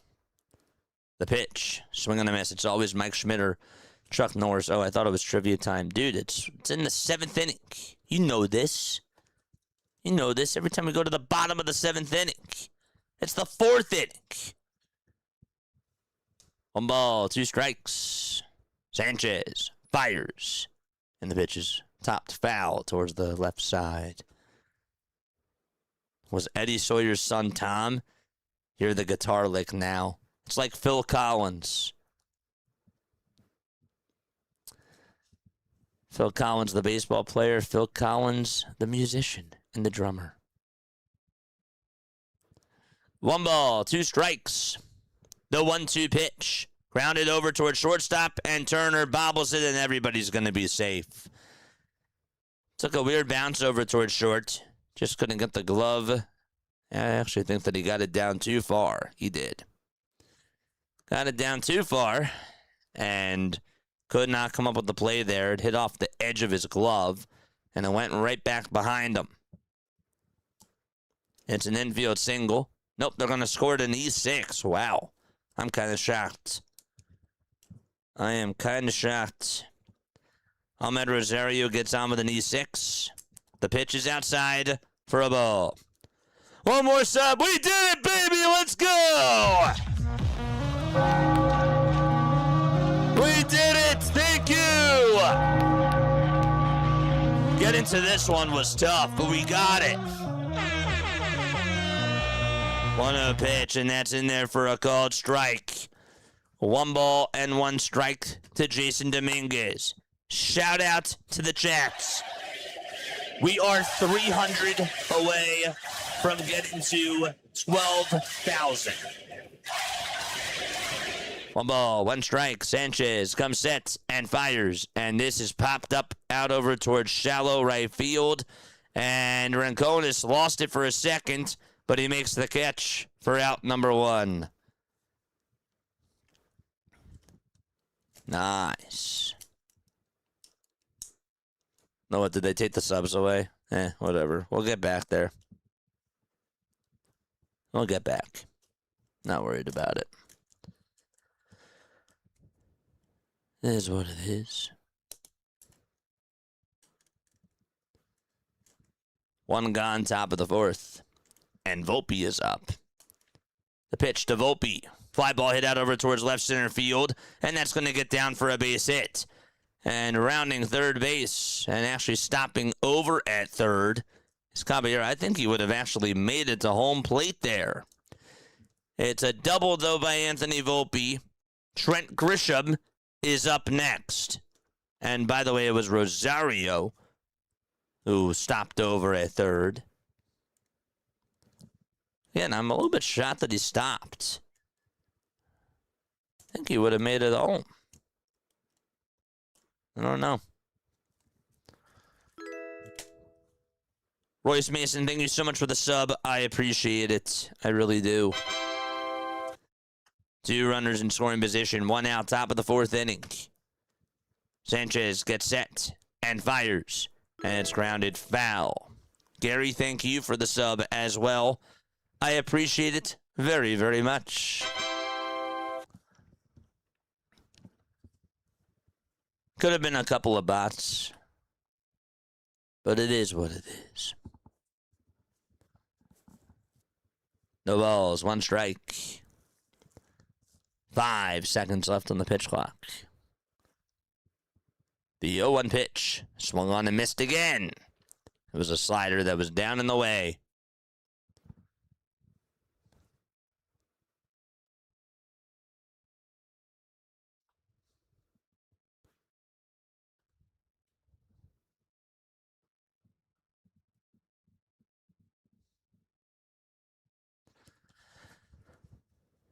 No balls, 2 strikes to Trent Grisham.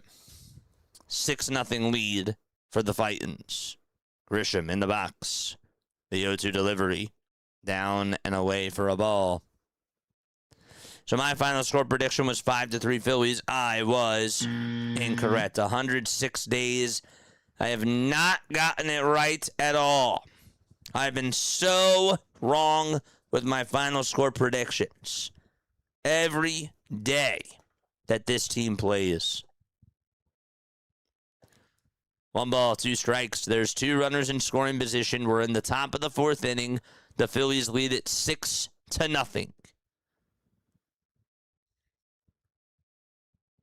The 1-2 pitch to Grisham. Swung on and missed. He threw the changeup, and it worked.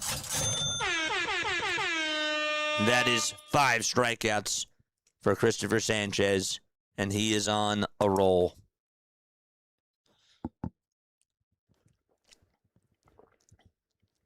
You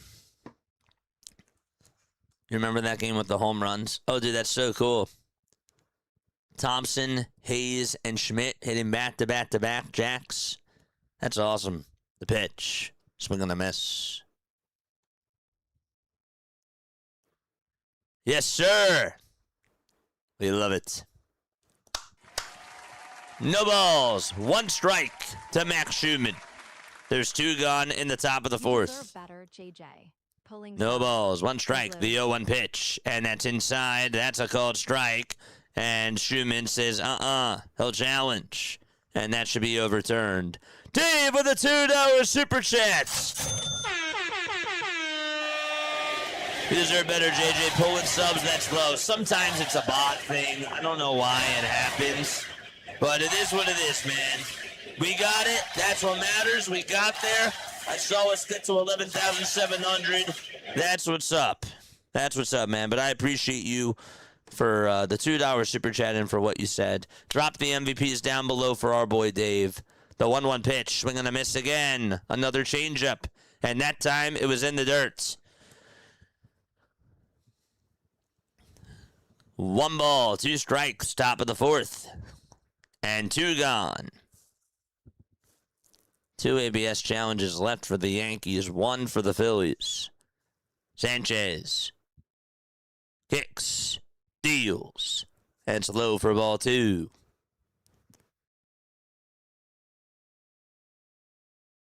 Nice.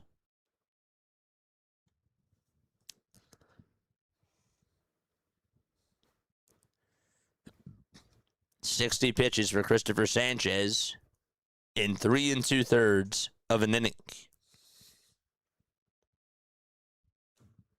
212 inches tall. Shut up. It's a great inside joke. If you weren't here for it, you missed it. The 2-2 pitch, and that's low for ball 3. That makes it 3 balls and 2 strikes. That is funny. The 3-2 delivery. And that's inside again for ball 4. And the bases are loaded. Oh, gosh. Come on. They just never make it easy. They never make it easy. There's no such thing as an easy, smooth sailing game when you're a Philadelphia Philly freak. Nope. No such thing. Bases juiced. Top of the 4th. Caleb Cotham will try to calm Christopher Sanchez down. Come on, settle down, Sanchez. That wasn't all his fault. Turner made a mistake over at short. That obviously did not help. We got a mound visit.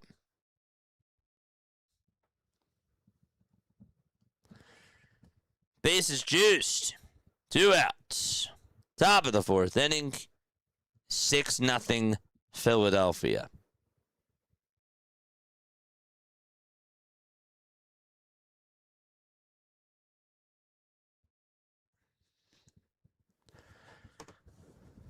Two outs in the top of the 4th. Caballero is up to bat. Sanchez gets set below the letters. And the pitch, swing and a miss. It was a slider at 86 miles per hour.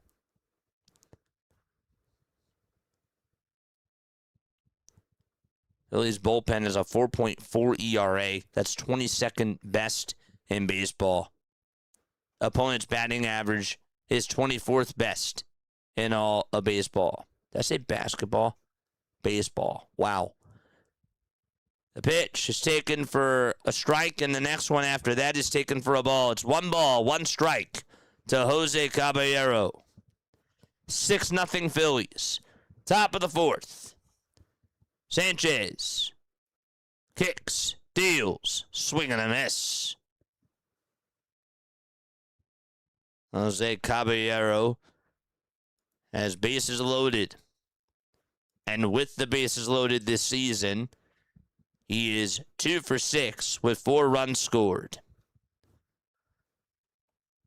Sanchez kicks and fires, and it's chopped foul towards the third base side.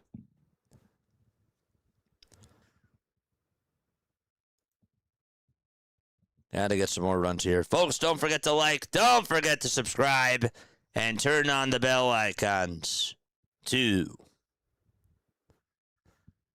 Still got a lot of people tapping on in. 413 of you to be exact. The 1-2 pitch. Bouncing ball. Hit over towards short. Turner has it. Throws it over to first. It's just in time to get Caballero out.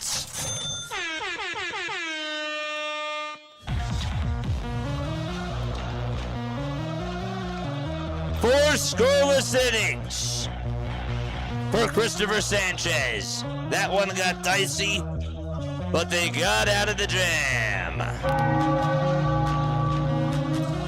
We're at 191 likes on the tube. Hit that thumbs up button and subscribe to the channel as well. Nice.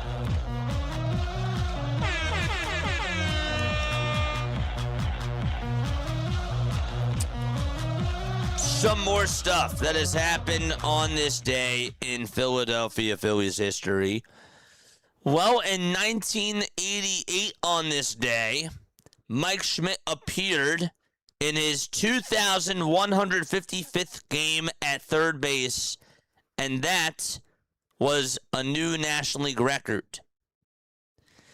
In 2007, Washington's pitcher John Lannon, I remember John Lannon, in his Major League debut, hit Chase Utley with a pitch in the 5th inning, and he broke his hand. He also hit Ryan Howard, the next batter he faced, leading to an ejection.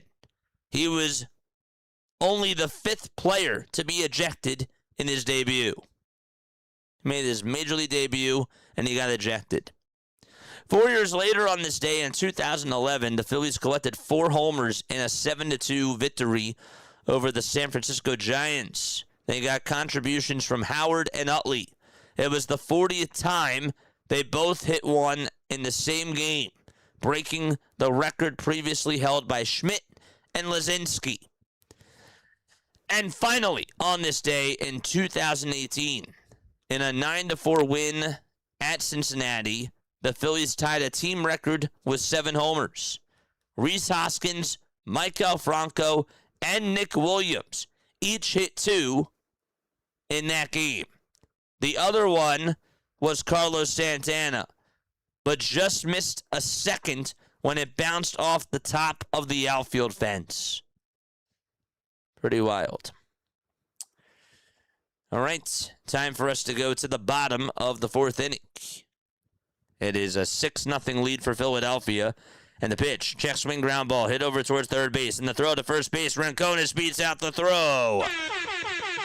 It's an infield single to start off the bottom of the 4th inning.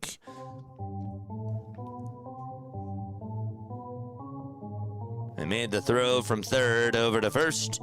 And Rincones beat it out just by a step. George!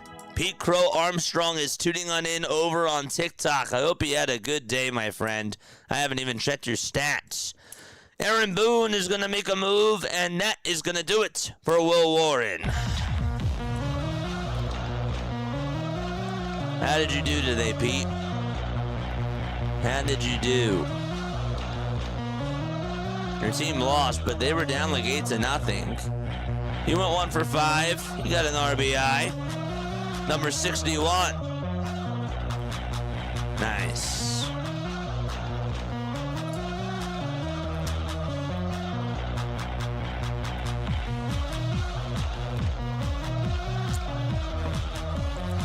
All these bots.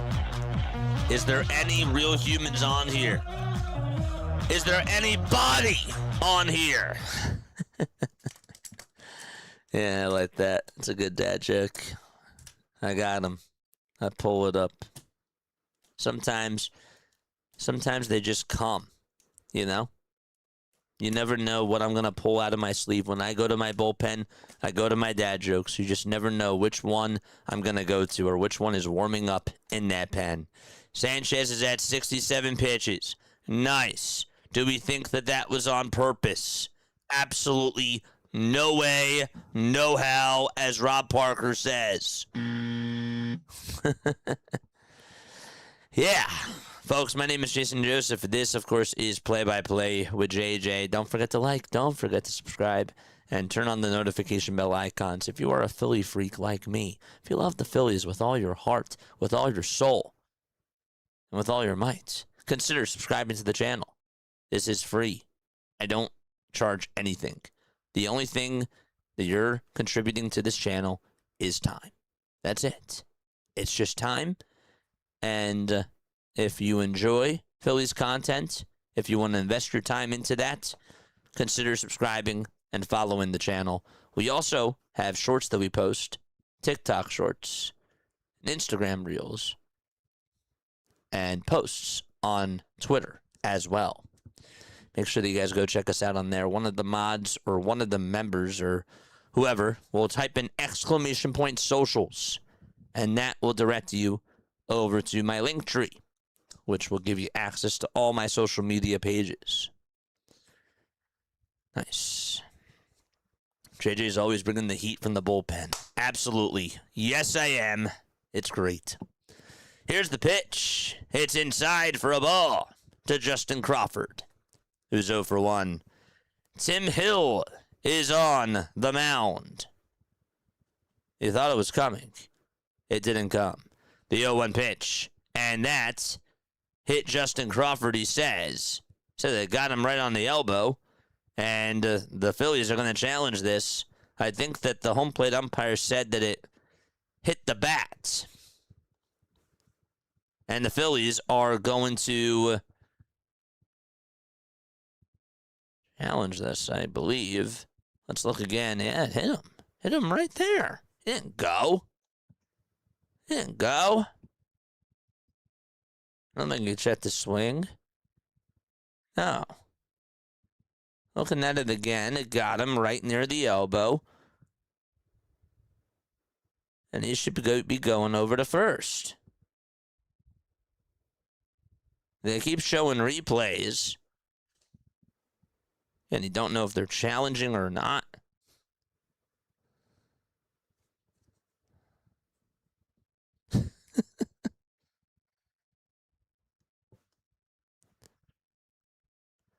So Crawford stands over at first for now. The Phillies did challenge this. And they will overturn the call and say Crawford got hit by the pitch. And that puts runners at first and second with nobody out. Crawford gets on base for the Philadelphia Phillies. And up next is Trey Turner with 2 runners on and nobody out. Turner's pitch is a slider in the zone for strike 1. I defy algorithms except for Google. Google has me by the short hairs. They got you. The 0-1, and it's outside for a ball. The guy that's on the mound, we mentioned it was Tim Hill. His ERA is at a 4.23. The 1-1 pitch, and this is grounded over towards second. The tag over to second, there's 1. The throw over to first, and that is a 4-3 double play. But Rinconis stops over at third.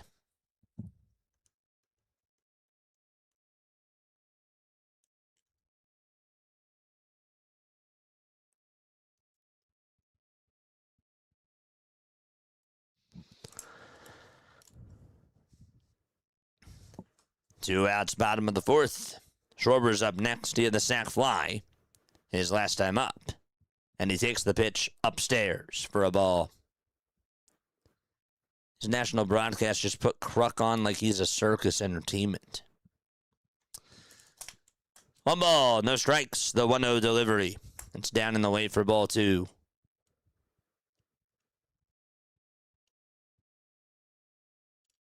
2 balls, no strikes. We're back at 11,700. Appreciate you. 2 balls, no strikes to Kyle Schwarber. The pitch. And it's fouled off of Schwarber's back knee. And it's 2 balls and 1 strike.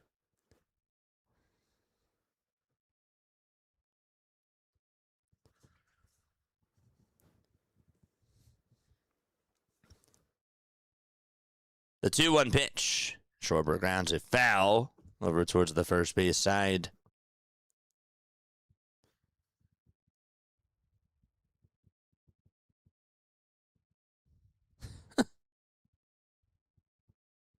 It's funny.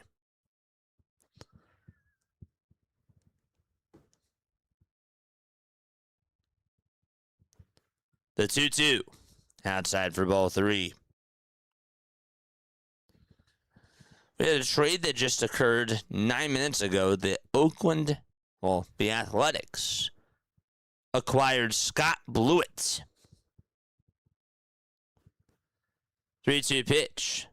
Popped up, hit out over towards shallow left field. The catch is made by Schumann, and the inning is done. Blewett is a pitcher from the Cardinals, a right-hander from the Cardinals, who got acquired for cash considerations. All right, that is going to do it as we go to the top of the 5th inning. I will take a very quick step off. Don't go anywhere. Hit the thumbs up button and subscribe while we are in this break right now. I will see you very soon. Don't go anywhere.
Here we go to the top of the 5th. The pitch. It's outside for a ball. Christopher Sanchez behind in the count 1-0.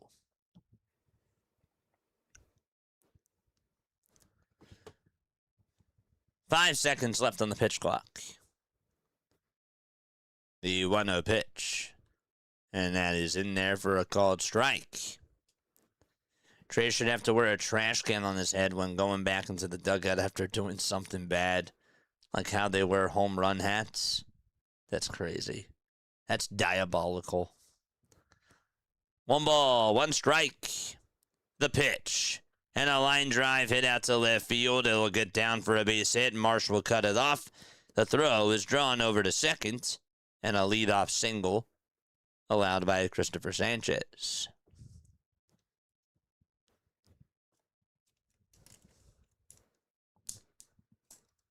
Ooh. We're in the top of the 5th. So that was Ali Sanchez who got on against Christopher Sanchez. Goldschmidt at the plate. And he looks at the sinker that's off the plate for ball 1. Paul Goldschmidt's 1 for 2 with a single in the first, 16 home runs, and 43 RBIs as well. There's 5 seconds left on the pitch clock. Here's the 1-0.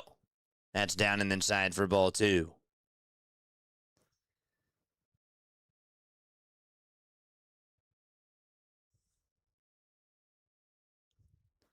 So it's 2 balls and no strikes. Did any of you play baseball, like travel baseball, when you were in middle school? The 2-0 pitch and a swing and a miss. If you did, tell me one memory that you guys have from playing baseball on a travel team in middle. It could even be high school. It could be elementary school. I don't know why I just thought about middle school. I just did. It just came to me. But I'd like to hear some stories that you guys have, if you're open to share. The 2-1 is down for ball 3. I know that we've had some people that have played and some people that are still playing. But I think it's really cool because I like us to get to know each other a little bit more. And it's always nice to be able to connect. The 3-1 is inside for ball 4. And Goldschmidt gets on with a walk. And that puts 2 runners on for the Yankees. Goldschmidt's at first. Sanchez is at second. 75 pitches for Christopher Sanchez. And he has not gotten 1 out in this inning. Ben Rice is up next. The pitch. And that is in there for a strike. Played football travel team in South Florida. You didn't play baseball, though?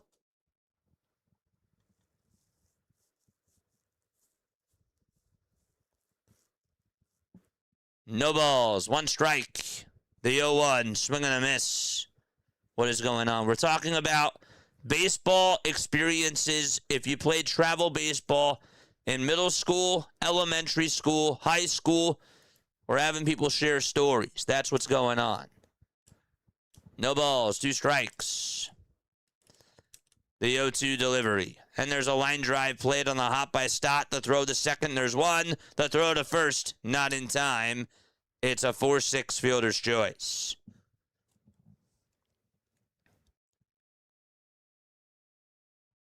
Nice. In elementary school, our pitcher was so bad, the other team had to start using wooden bats against us. Really? That's a true story. You guys were getting... That's crazy. That is wild. So there's 1 out in the top of the 5th. And again, it was a 4-6 fielder's choice.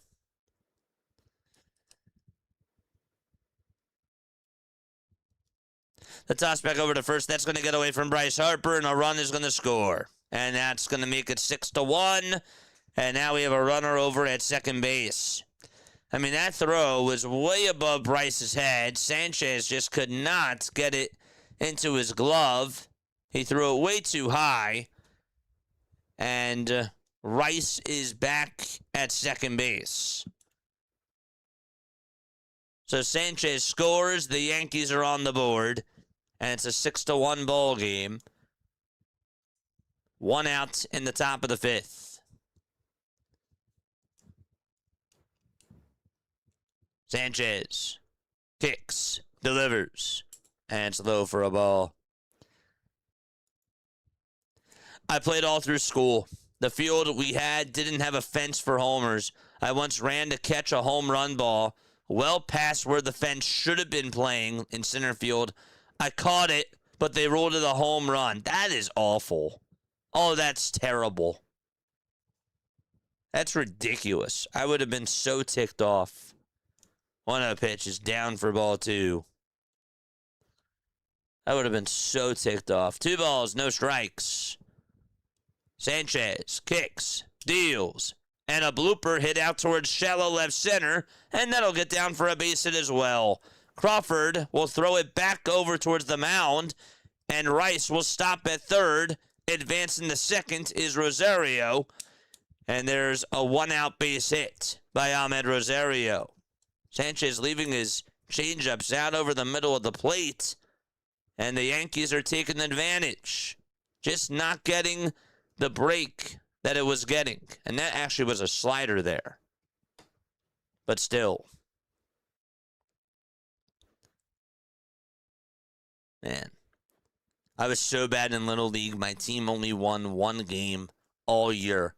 And I was sick for that game and could not play. That's a true story. Dang. Still one out here in the top of the fifth.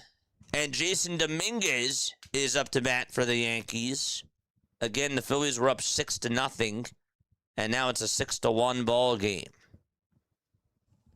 Sanchez started off the game so strong. Over the last couple of innings, he just has not looked like himself. Got to get action going on in the bullpen now.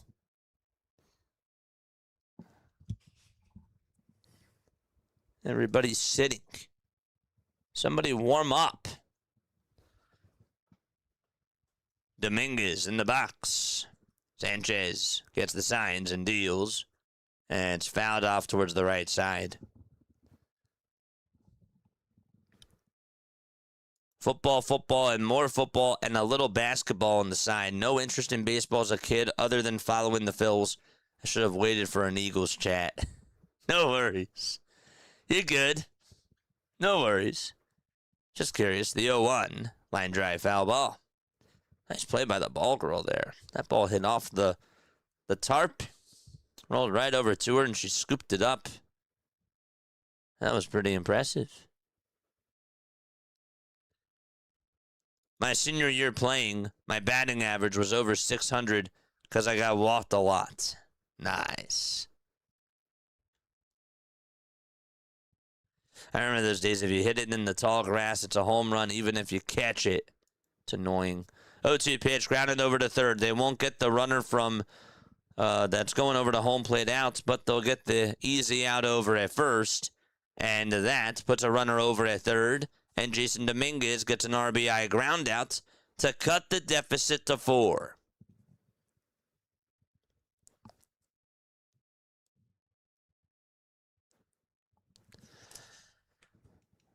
Okay.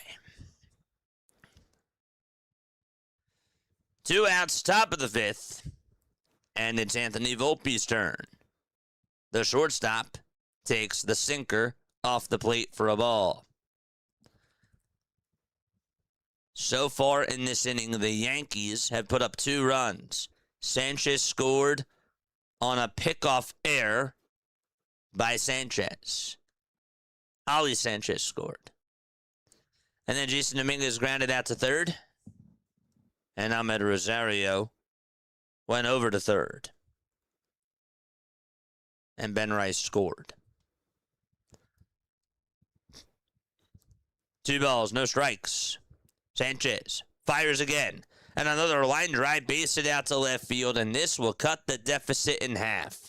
Volpe is thinking, too, the throw to second base. He slides in there safely, and the Yankees are back in business within the blink of an eye. It was 6-0. Christopher Sanchez has given up 3 runs. That was another changeup left out over the middle, and Volpe slapped it out to left field, and the Yankees are down now by 3. Man, that is not good.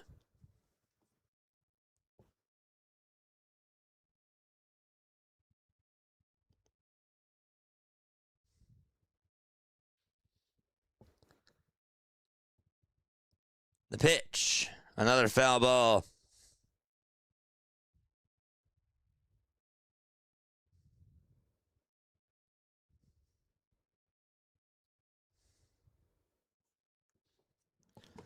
The ball is 1 strike to Trent Grisham.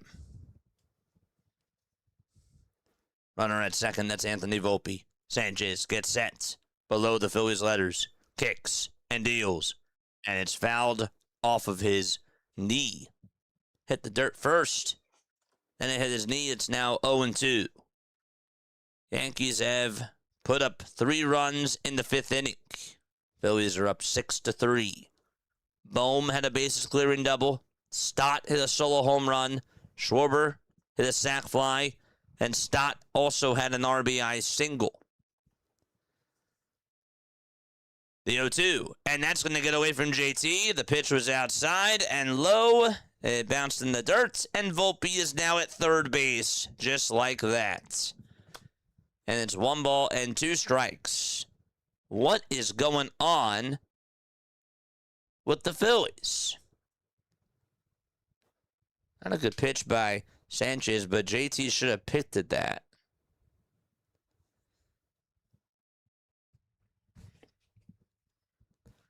Sanchez with 90 pitches. I'd be shocked if he even gets through the 5th now. Or if he gets through the 6th, I should say. The 1-2 pitch grounded over towards second. The throw over to first is in time, and the inning is finally over. We're going to go to the bottom of the 5th. Harper, Marsh, and Bohm will be up to bat for Philadelphia. I'll be right back in just a few moments. Don't go anywhere. I will see you very, very soon.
All right, here we go to the bottom of the 5th. It was a 6-0 ball game. And up next is Bryce Harper. Takes the first pitch inside for ball 1. Phillies up by 3. Hill on the mound. And the 1-0 pitch downstairs for ball 2. Folks, if you are new to my channel, my name is Jason Joseph. This is Play-by-Play with JJ. I will get back to the 3D in just a couple of seconds. Just wanted to make sure to remind you guys to hit the thumbs up button and subscribe to the channel if you have not done so already. 2-0 pitch, and that is called a strike. Harper's like, no, it's not. And he will challenge. Phillies have 1 ABS challenge left. Harper's usually pretty good with the strike zone. It looked a little bit down, and it was. 3 balls, no strikes. Harper was correct. Only had 2 homers that year, though, and 1 wasn't counted before because the game got called off. Oh, that's terrible. 3-0 pitch, and he steps out of the box again, and that's in there for a strike.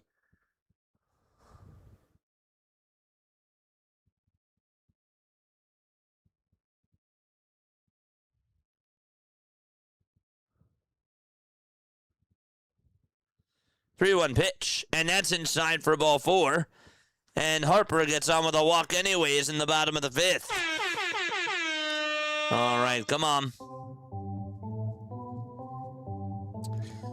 Nice. Very nice.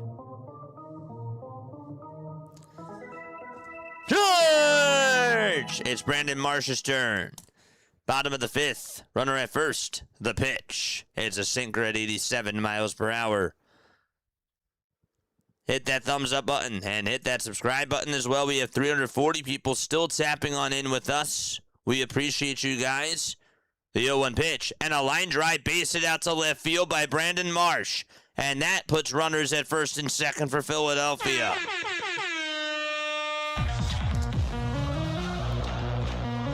Attaboy, Marsh.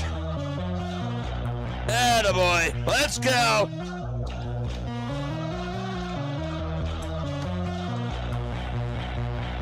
We need some positive vibes.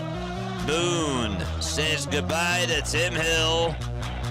And it looks like for the New York Yankees, they will send Camilo Duvall back in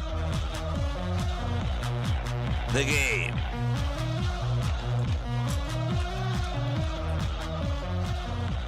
Duvall with a 4.86 ERA, 35 strikeouts as well, and 1.41 whip in 37 innings. He has walked 15 batters. He has surrendered 37 hits.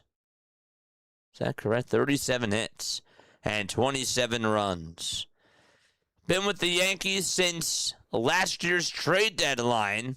Obviously started off his career with the Giants and had himself quite a career. He started off with the Giants back in 2021, and then he got traded in 2025. With the Giants, though, he ended up getting over 100 saves. 107 saves, to be honest. But yes. Folks, my name is Jason Joseph. This is Play-by-Play with JJ. Hit the thumbs up button and hit that subscribe button as well. It's a 6-3 lead for Philadelphia. There's runners at first and second. Drop those Phillies emotes down below. Let's go. Ever since Sanchez had that blister, I hear you. I think that there's a little bit of fatigue. I think that there's a little bit of stress on his arm. Yeah, I know. But anyhow, come on, man. Let's go. I want us to win the game. That's what matters to me. I want us to win the ball game. Yes, I do. Charge.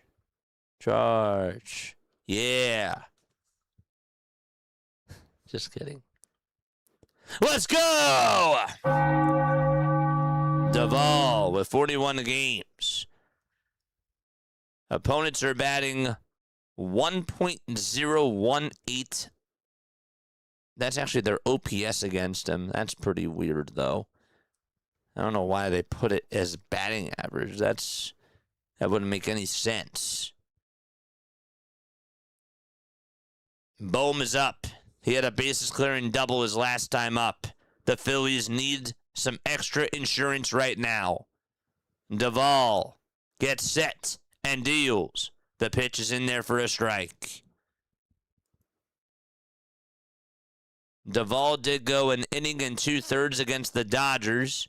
He walked 3 batters, did not allow a run, and that was last Sunday. The toss back over to second. The throw is not in time. Harper gets back in there safely as Caballero makes the catch. The thumbs up button and the sub button are free. Boone says, hold up a second. Are they going to challenge this? No. Okay. I don't know why he thought about challenging. It looked like he got back in there safely in plenty of time. The ball is 1 strike. Duvall gets set. And the 0-1 pitch. And Boone fouls it off. 0-2.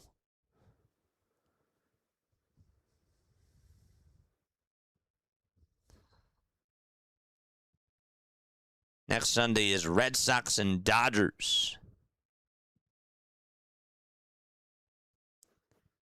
The 0-2 pitch to Bohm. And a called strike 3 at the knees. It was a slider. Right there at 93 miles per hour. Come on, man. It was a good pitch. But Bohm decided not to go. Tisk, tisk, tisk. 1 out. Bottom of the 5th. And it's Bryson Stott who's up next. Phillies have a red, white, and blue bell out in right center field. 2-1, 1 out. Duvall delivers from the stretch, and the fastball is in there for strike 1. The cutter was at 99 miles per hour. Phillies hitters are 10 for 40 against Duvall, who is 39 years old. The ball's 1 strike. The pitch to Stott, and he's late on the cutter. That time it was at 101. Swing and a miss. Stott is 0 for 4 against Duvall. He has walked once against him. Stott's 2 for 2, and he's down in the count 0-2. The pitch to Stott, swing and a miss. The throw to third base. They get Harper. It's not in time. Harper goes on over to third. And there's 2 outs. Was there a double steal? There was. So both runners were going. There's 2 runners in scoring position now. But Stott is down swinging on strikes. Another nasty pitch thrown by Duvall. And JT is up next. And he got his foot right on the bag.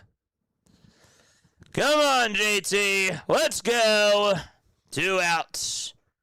And the pitch to JT. It's outside for a ball. I still think that LeBron by himself won't be the difference, but he might attract other players who put us over the top this year or next year, maybe.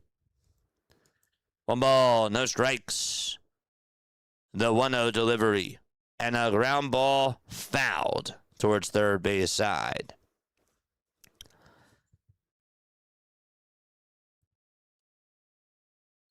If you were to tell me, though, that the Philadelphia 76ers would get Jaylen Brown and LeBron James, I really would have called you crazy. I don't necessarily think it makes them favorites, but wow, are they contenders by far right now. Like, they should be the second favorites to come out of the East. The 1-1 pitch. It's up high for ball 2. Before that, I probably would have said that they would have been like 5th or 6th. But they're much closer to the Knicks, obviously. The 2-1, and that's down in the way for ball 3. JT ahead in the count, 3 balls and 1 strike. Ranconis Jr. is up next. 3 balls, 1 strike to JT. He is 0 for 2. Can the Phillies get on here? The 3-1 pitch to JT, and he fouls it off. Got a sinker and got a piece of it.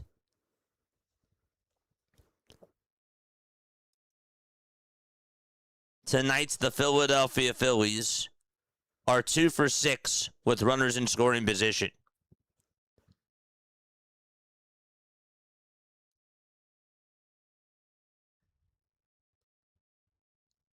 Three balls, 2 strikes to Realmuto. The 3-2 pitch, swung on and missed. That was way outside for ball 4, and JT is down on strikes, and the inning is over. We go to the 6th inning. It's still a 6-3 lead for the Philadelphia Phillies, but that was ugly. That was ugly indeed.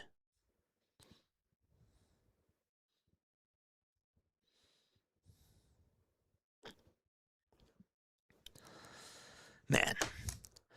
All right. So chat. Chat. Chat, I have a question for you. All right, comment down below because I'm very curious about your thoughts. With the LeBron James signing, from a Sixers perspective, that's huge.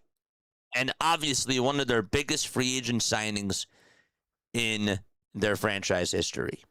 Some would argue and say it's their biggest. And a lot of people were obviously very excited about it. Some people aren't. I want to know, from a Phillies perspective, what was your favorite signing? Your favorite free agent signing that the Philadelphia Phillies had in their history was blank. I want you to tell me why. I want you to be honest with me, not even just the successes. If there was a player that you thought was going to be really, really good that ended up not panning out to be good, I want to hear that too. I want you to be honest with me. Because, of course, people are going to tell me about the success ones, and that's fine. That's cool. But if there's one that ended up being a bust for the Phillies, or it ended up just not working out, tell me that too. Where were you when you found out the news that one of your favorite players was coming over to Philadelphia? Where were you? What were you doing? Let me know down below. For me, one of them, of course, was Bryce Harper. I was really excited for Pedro Martinez. I thought that Pedro Martinez coming on over to the Philadelphia Phillies, when I heard the news, was going to be great. And I was very excited that he was in the white and red pinstripes. That is mine. I would go with that. I was excited about Cliff Lee for sure. But I'm going to go with Martinez. The pitch is outside for a ball. 1 ball, no strikes.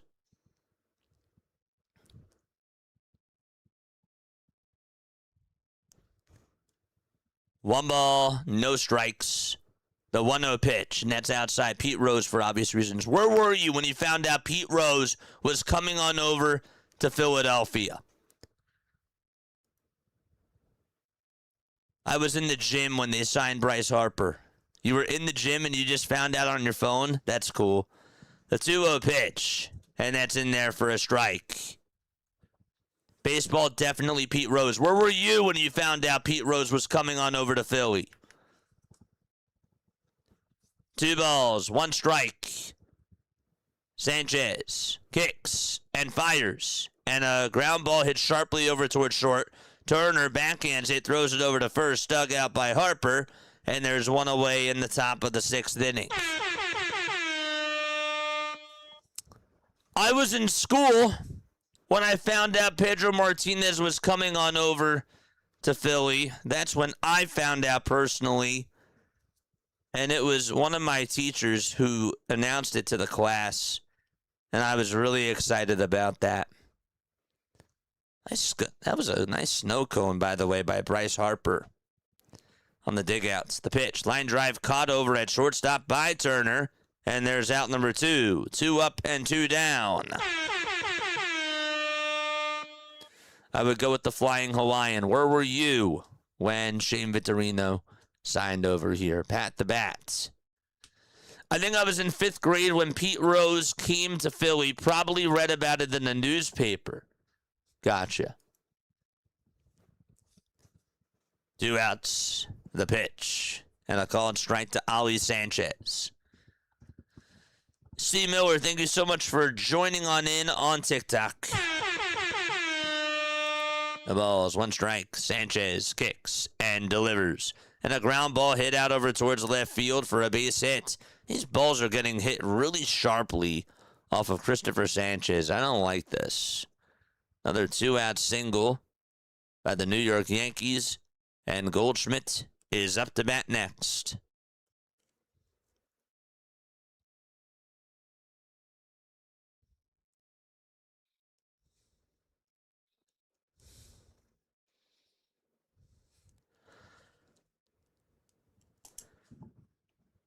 The pitch. And that is taken for a called strike. I was doing homework when I found out Saquon signed with us. Phillies signed former Cardinal outfielder Mark Whitten. Likes watching him because he was humongous. Jen always laughed at his huge butt. He hit one of the longest home runs I ever saw at the Vets. That's cool. That is so cool. No balls, 2 strikes. Sanchez comes set. Below the letters. The 0-2 pitch on the way. Swung on and missed, and Sanchez strikes out Goldschmidt. Drop another share in the chat for Christopher Sanchez. His night is most likely done. 6 innings, 6 strikeouts, 3 runs, and 6 hits allowed. Not his best outing at all, by any means. But the Phillies do have the lead as we go to the bottom of the 6th. Nice. Trey is still the second best American shortstop behind Bobby Witt Jr., no matter what anyone says, his boot. My man Stanton, you know what, man? I feel like, and correct me if I'm wrong here, but you got to be like one of those like contrarians. Like when everybody's down on Aaron Nola, you stand up for him. When everybody's down on Trey Turner, you stand up for him. It's nothing bad. I just think it's funny. I think it's funny. But I love you, buddy. I do. Rose to Philly was on Channel 7 Action News that night at dinner. My father about lost his mind. Man, so you were just having dinner that night. You turn on Channel 7. You find out that Pete Rose is coming to Philadelphia. Your dad is going bonkers. That's pretty cool. That's pretty cool. Terrell Owens was huge. I remember Moses Malone when he was signed. We knew the Sixers were soon to be NBA champions. It was so cool. Nice. I wasn't too excited when they signed Wheeler. Always injured. Former Met. Great. Yeah, Kyle Schwarber for me too was not like a big deal at the time. I was happy about it, but I don't know. I was more excited. You know what's funny, chat? I'm going to be completely honest with you. I was more excited. I was more excited about the Nick Castellanos signing than I was Kyle Schwarber. Because Castellanos was coming off of a fantastic season with the Cincinnati Reds. Him and Jesse Winker were tearing the cover off the baseball. I was way more excited about getting Nick Castellanos at the time compared to Kyle Schwarber. And look at where we are in 2026. Just saying. That's the truth. The next most exciting signing for the Sixers was Moses Malone, who took us to the promised land in 1983, says Herman. Where were you when Moses Malone was signed? That's hilarious, JJ. It's the truth. That is the truth.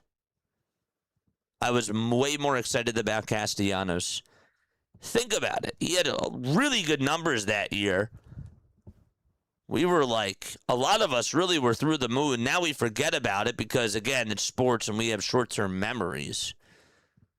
The pitch. And that's a called strike. Wasn't he like finishing in the top 5 in MVP voting that year? The ball is 1 strike to Brian De La Cruz. Ryan Yarbrough is pitching. 6-3 Phillies. The 0-1. Grounded over towards short. Picked up by Volpe. The throw over to first base. That's way off the line. De La Cruz is going to head on over to second base. And so Brian De La Cruz is now in scoring position. This is why Yankees fans compare Anthony Volpe to Trey Turner when it comes to his defense, because he makes bad mistakes like that. And let's see if the Phillies can make the New York Yankees pay. The ball went way over towards Paul Goldschmidt's right side. Not a chance for him to catch that baseball.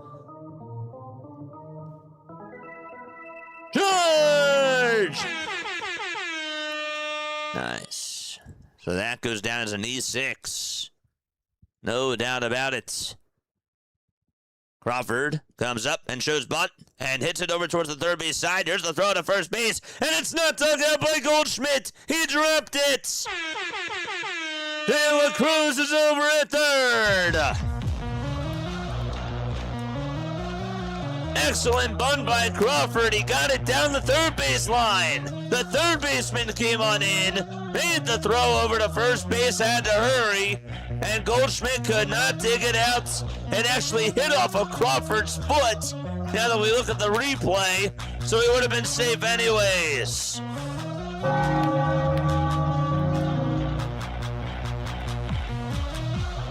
Runners at the corners, nobody out. Yarborough in a pickle. And Trey Turner is up next. The pitch to Trey, way outside for ball one. It's 1 ball and no strikes. Yes, sir! George! 1 ball, no strikes to Turner. Runners at the corners. Nobody out. The 1-0 pitch, and Turner lines one out to left field, and that gets down for a base hit. De La Cruz jogs on home, and Turner gets an RBI single.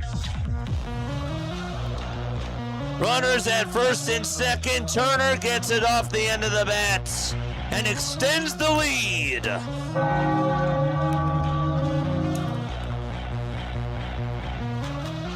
Got down on one knee to fight that thing off.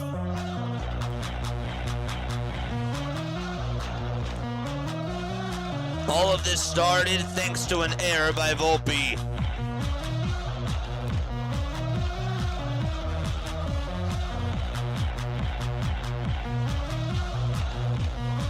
Schwarber's up next. First pitch to Kyle. It's a strike. It's a sweeper on the outside edge. No balls, 1 strike.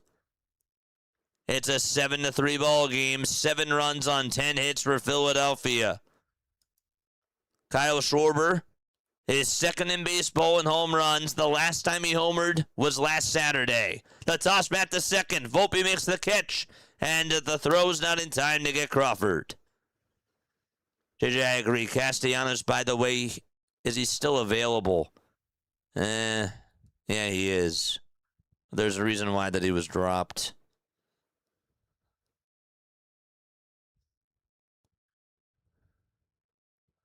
No balls, 1 strike. The Schwarber. The 0-1. Inside for a ball. That was a sweeper. 1 ball and 1 strike.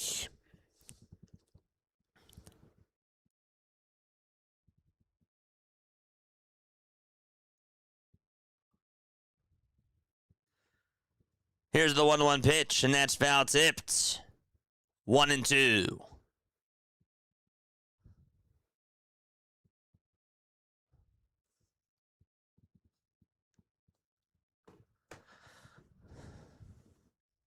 Come on.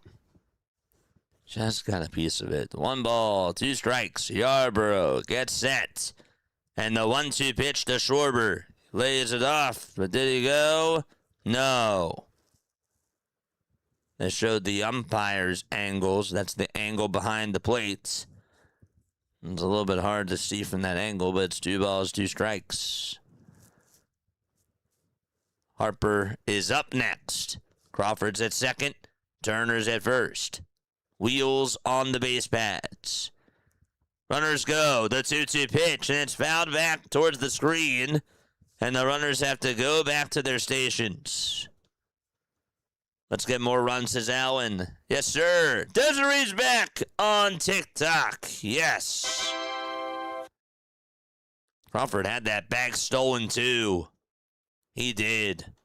He was running. He had that beat by a mile. There's Fernando Cruz warming up in the pen. 2 balls, 2 strikes. Runners still at first and second. The 2-2 pitch to Schwarber. A line drive. A base hit out to center field. Crawford is going to go on over to third base. He'll stop there. Base is loaded for Bryce Harper. And still nobody out. Got a hanger, and he just lined it back up the middle. No chance that Volpe was going to get to that.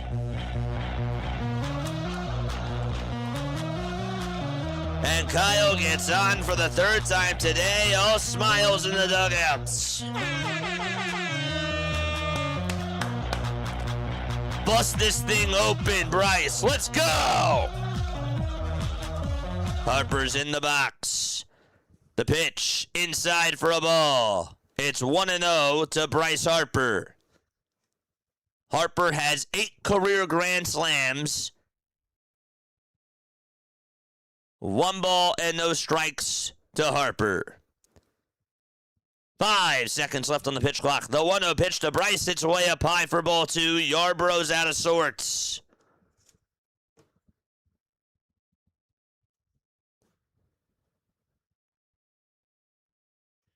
Two balls, no strikes to Harper. Crawford at third, Turner at second, Schwarber at first, nobody out, the 2-0 pitch, and that's down again for ball 3. 3 balls and no strikes. Just a bit down and outside. Nowhere to put Bryce Harper. He's 1 for 2 in this game. Infield playing in for the Yankees. They're holding on for life. Yarbrough's 3-0 pitch, and it's just on the outside corner for a called strike. Got the sinker, placed it right where he wanted it. 3 balls, 1 strike, hitter's count to Bryce Harper. Yarbrough gets set. Takes a breath. The 3-1 pitch, and Harper flies it foul, and out of play it goes. Somebody behind the plate is eating chips right now. How can you be eating? I don't get that. In a situation like this, in the guts of the game. Crazy. 3 balls, 2 strikes to Bryce Harper. Marsh is up next. Nobody out. Bases loaded. The 3-2. And Harper flies one out over towards the left field side, slicing into foul ground, and it's just a foul ball. Just got out in front of it. Not by much. Went over towards the right side of that line. Schumann had to chase after it, and it was just barely foul.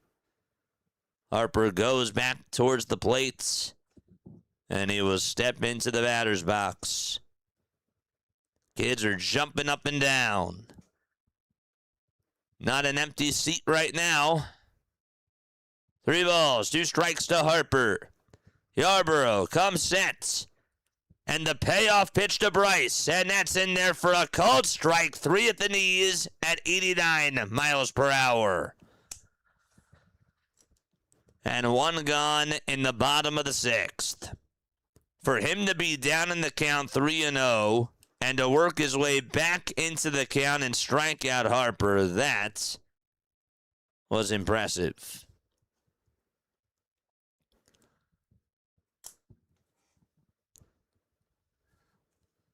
One away, bottom of the 6th. And we have another timeout taken on the bump here. And the home plate umpire is ready to go break up that conversation.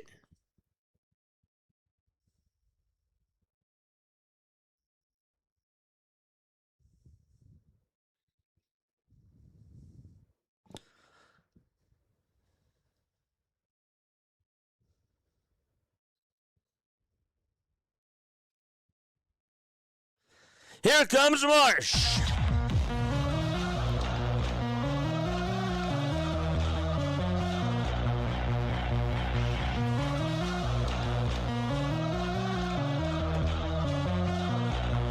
Gotta see Marsh come through.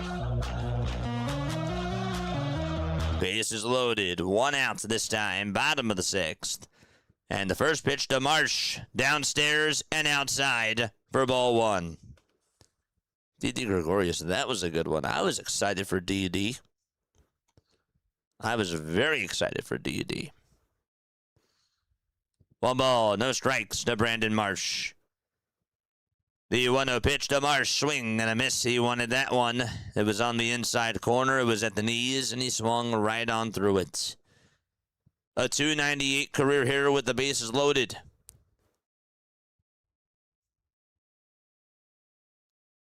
Yarborough with 20 pitches in this inning so far. 1 ball, 1 strike. 1 out, bases loaded. The 1-1 pitch, and it's just a little bit high for ball 2. Not by much. Not by much at all.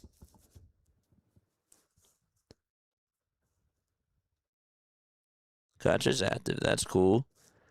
2-1 to Brandon Marsh.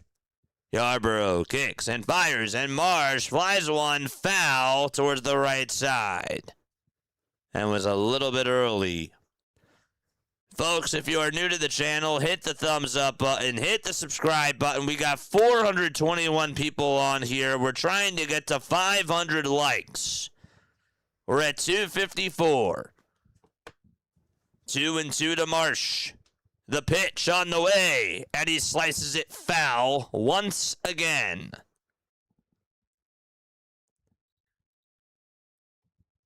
Not a fastball that time. That's something that was off speed. And he still had a good cut.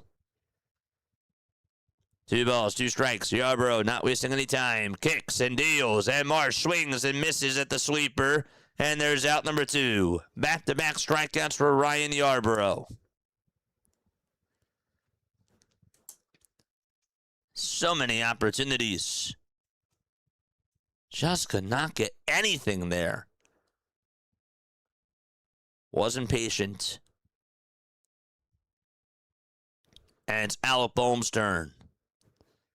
He had a bases clearing double his last time up. What will he do here? The pitch to Boehm. It's a called strike. The cutter was down the hatch. 0-1. The Phillies did score a run on an RBI single by Turner.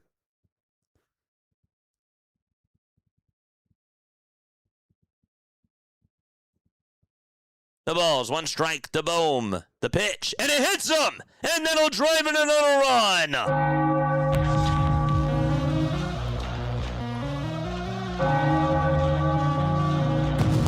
8-3 Philadelphia!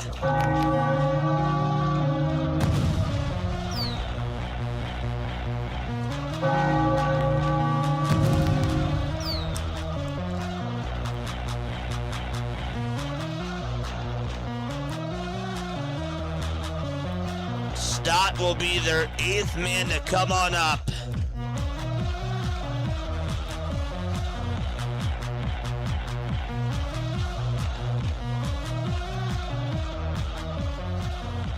Bowman's at first. Schwarber's at second. Turner's at third. 2 outs. The pitch to Bryson Stott, and it's downstairs for ball 1. 1 ball and no strikes. Why do I have a bad feeling that the Phillies will lose this lead? Hey, man, it's because you don't trust the bullpen. That's why. 1 ball, no strikes. Thank you for tapping on in, though. The 1-0 pitch to Stott, and it's a 4-seamer on the outside edge for strike 1. Shay, tuning on in over on TikTok. I appreciate you. Thank you very, very much. The 1-1 to Bryson Stott. And a fly ball hit out over towards right field, and Nuck gets down for a base hit. It goes all the way towards the corner. This will clear the bases. Turner scores, Schwarber scores, Boehm scores, and the Phillies lead it 11-3.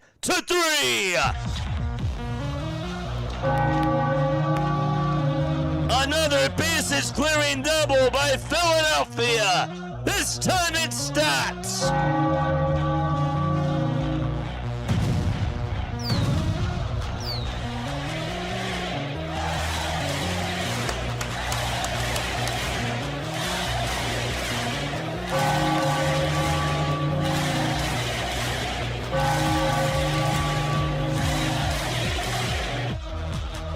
Sonic was right.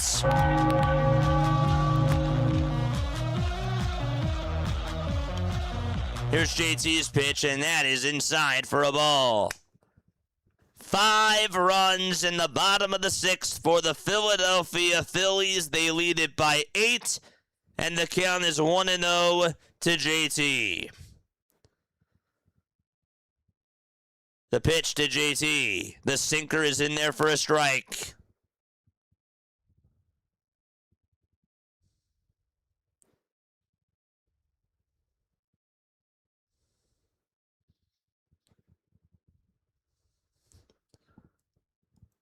The 1-1 to JT. Fly ball hit out over towards left center field, and that's caught, and the inning is over.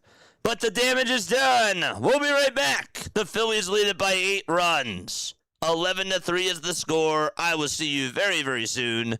Don't go anywhere.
Larry says, I'll say it, it's over.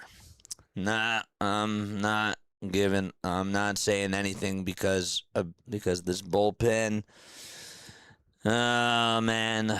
Okay, 11-3 is the score, though. 5 runs in the 6th, 4 runs in the 3rd, 1 run in the 2nd, and 1 run in the 1st for Philadelphia. The Yankees did put up 3 against Sanchez in the 5th inning. Schwarber had a sac fly. Bryson Stott in this game. Stott had a solo home run in the 2nd, an RBI single in the 3rd, and a 3-run double in the 6th. The pitch to Rice. There's a high drive hit out towards deep center field. No doubt about it. Ben Rice with his 31st long ball of the season, and it's now an 11-4 ball game. He got one out over the middle of the plate, and he just scorched that baseball into the night. Tim Meza threw that hanger down Broad Street, and that was crushed. 11-4 in the top of the 7th. That thing hit the bushes. And the pitch to Rosario, it's a ball. Got a lock in. The 1-0 pitch. Fouled away.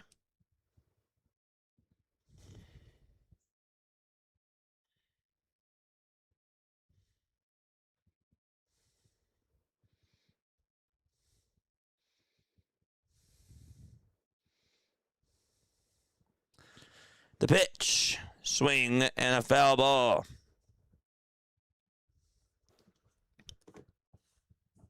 That was a batting practice swing. A batting practice pitch, really. The 1-2 pitch. And that is down.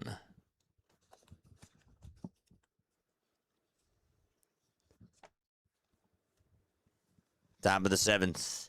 40 games for Tim Mesa, a 3.83 ERA. The 2-2 deliveries, swing and a miss, and Mesa does get the strikeout anyways. There's one out in the top of the 7th.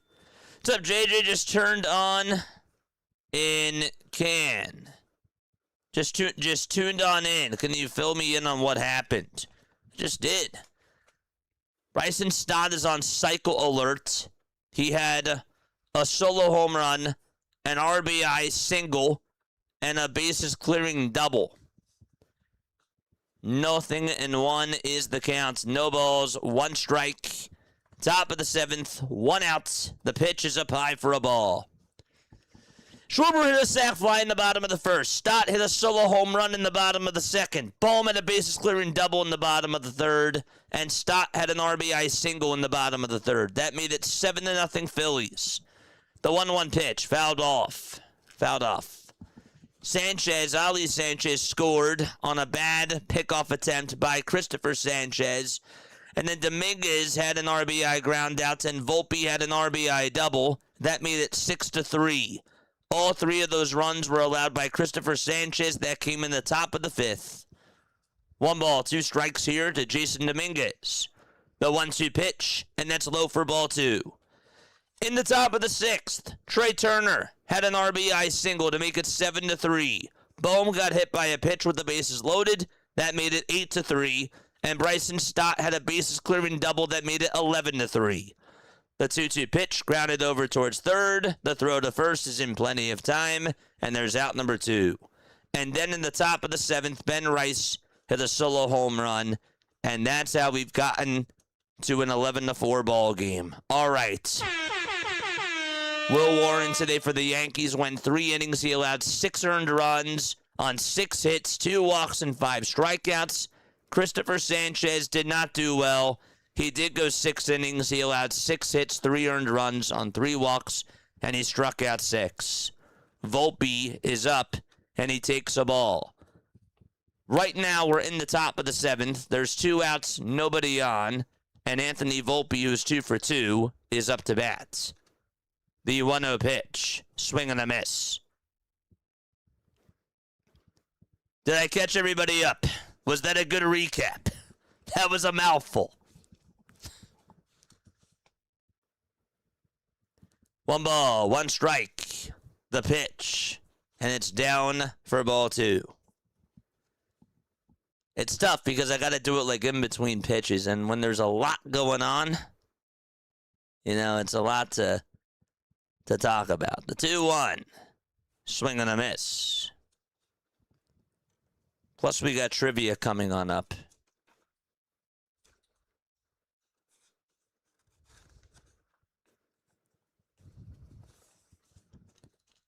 Two balls, 2 strikes.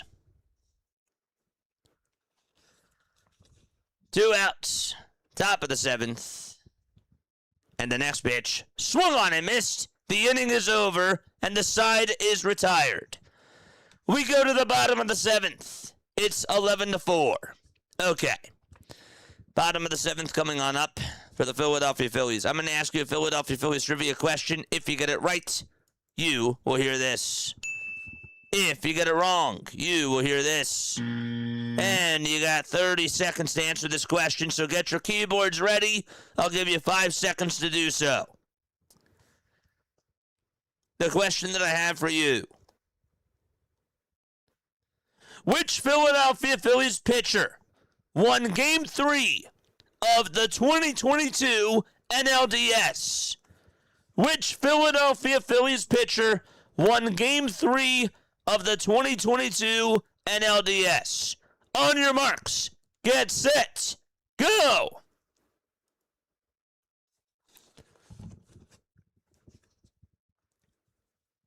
Think about the roster. 20 seconds to go. Hurry up.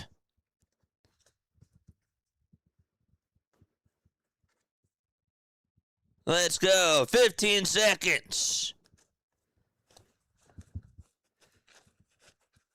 10, 9, 8, 7, 6, 5, 4, 3, 2, 1.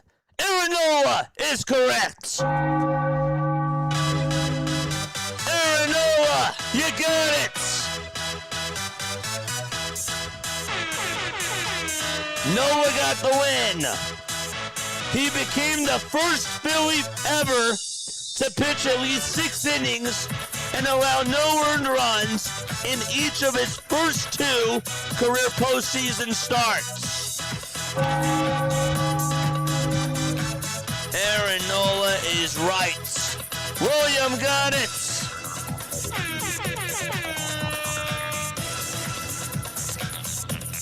And who else got it? Nobody else.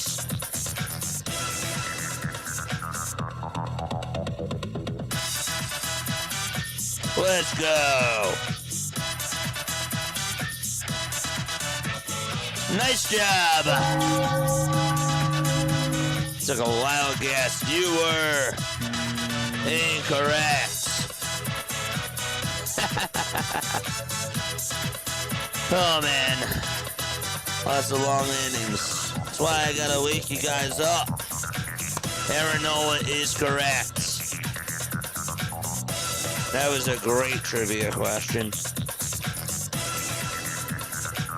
Nice. Yes, good stuff. Leonard says Nola too.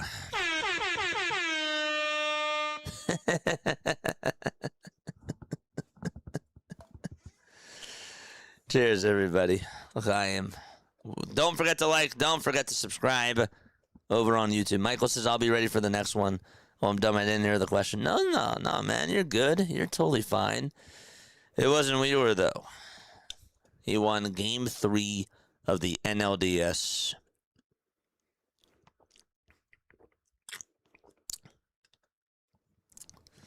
Back when he had the sticky stuff. Back when there was no pitch clock. Those were the days. That's funny. You don't want to think about Aaron Nola, but yeah. The guy that became the first ever Phillies pitcher to throw 6 innings of scoreless baseball in his first 2 postseason games. Aaron Nola was the answer. The pitch. And it's in there for a strike to Brian De La Cruz.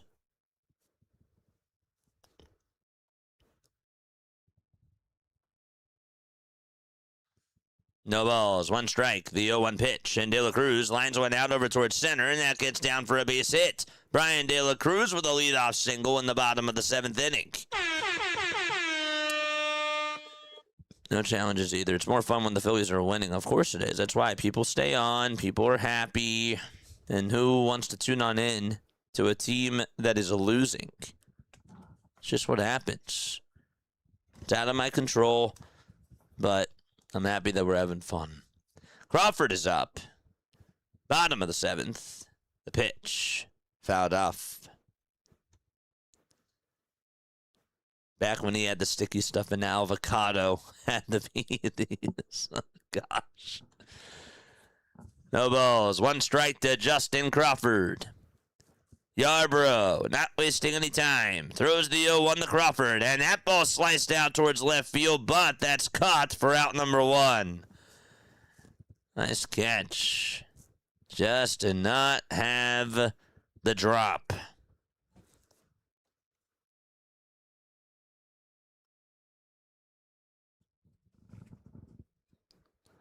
One gone, bottom of the 7th.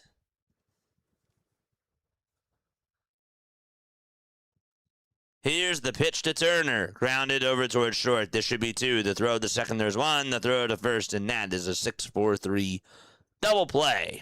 We'll go to the 8th inning. It's 11-4 Philadelphia. They lead it by 7 runs. Folks, if you are new to the channel, my name is Jason Joseph. This is Play-by-Play with JJ. I appreciate each and every one of you for being on here. Do not forget, hit the thumbs up button and hit the subscribe button as well. It really does help me out. I know I keep sounding like a broken record here, but it is free. And this is what you get because I don't have any sponsorships. I don't have anything. There's no sort of Ad reads nothing, so I'm sure that you'd rather take this rather than that, for sure. But yes, anyhow, we're going to the top of the 8th inning. If you guys want to become a member, it is $2.99 a month. Memberships. What do you do with them? What's the point of them? Well, you get access to these awesome, these fire emojis. So, like, when the Durantula comes on in, you get to drop a Johan Duran emote. It's just a cool way to support the channel. It's a nice way to be able to give back. Here's a Phillies emoji. I'm going to drop one. These are some of the other emotes. Don't mind the San Diego one. Don't post that one. Now people are going to post it, of course. But I used that for when the Braves were playing against the Padres. That's why I had it on there. That's really why I had it. But anyhow, if you guys want to email me, you most certainly can. It's jasonjosephonair@gmail.com if you want to get in touch with me for business inquiries or just for feedback, or if you just want to talk to me offline, you can. After the game is done, we also will have a post-game show. I love it when you guys calling in and give me your thoughts about this baseball team. 610-314-0844. You can text on into the JJ hotline. You can call the JJ hotline, or you can leave a voicemail on the JJ hotline. You can actually call and leave a voicemail, or you can call and talk while we're live. You can. Dave, thank you again for the $2 super chat from before. Appreciate you. I appreciate you. Yes. Still got a lot of people tapping on in. Trey Shugart is going to pitch. We got 301 people here in the chat. 290 of you have hit the thumbs up button. Here is Shugart. The pitch. And it's in there for a called strike. No balls, one strike. To Trent Grisham. The 0-1 pitch. This ball's grounded towards the right side. Harper picks it up, throws it over to first, and there is out number 1. Let's go, Phillies. Let's go, baby.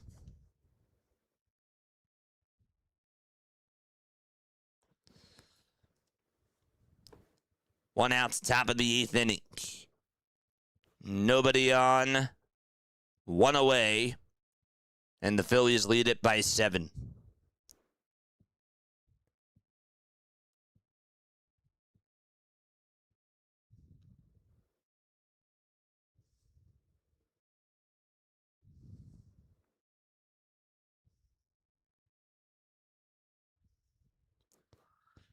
Spencer Jones is up to bat. And the pitch fouled off towards the left side. Jones is pinch hitting. By the way, if you did donate jewels to the channel, I don't know why Restream does not pick it up. And I apologize about that. But I do not want to forget about you guys. Thank you so much for the jewels, for those of you who did donate. If you did do it, let me know down below, because I would like to thank you. 1 ball, 1 strike. The pitch. And it's up high for ball 2. 177 pesos if you're in the Philippines. Dude, that's sick.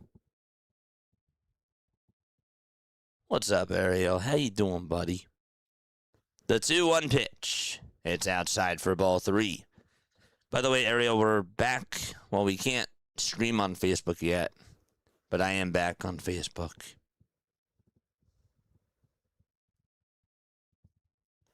Three balls, 1 strike to Spencer Jones. Shugart fires, and it's swung on and missed. It is 3 balls and 2 strikes. Apparently, Shugart changed his warm-up song. Just heard that. The 3-2 pitch. And that is low and inside for ball 4. And a 1-out walk. Who is everyone's favorite Phillies outfielder of all time? favorite outfielder of all time. Who is mine? My favorite outfielder of all time?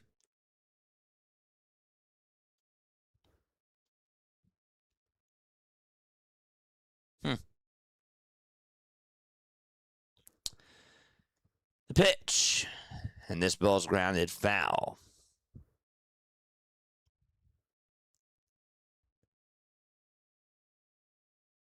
Part of me wants to say 2019 Bryce Harper.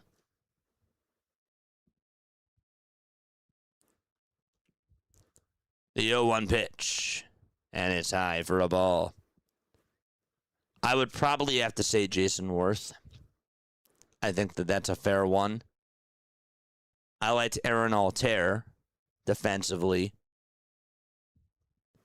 The 1-1 pitch. And that misses way inside for ball 2.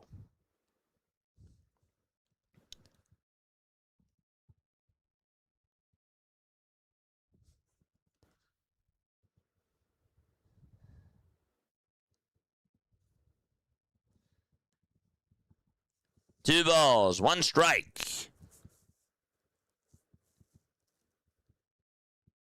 Shugart gets set below the Phillies letters and delivers. Swing and a miss, and it's 2-2. My favorite is either Worth or Glanville. No, man, I forgot. I'm so sorry. My favorite outfielder is Raul Ibanez. Raul Ibanez is my favorite outfielder.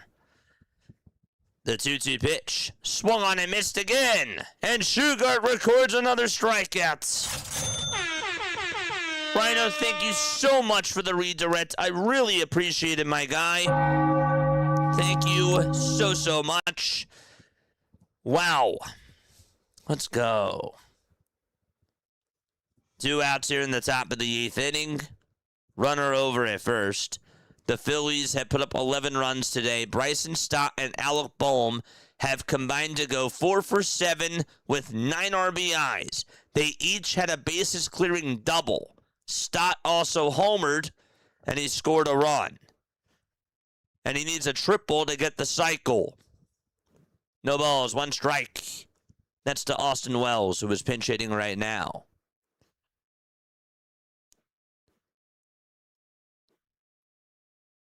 Bryson Stott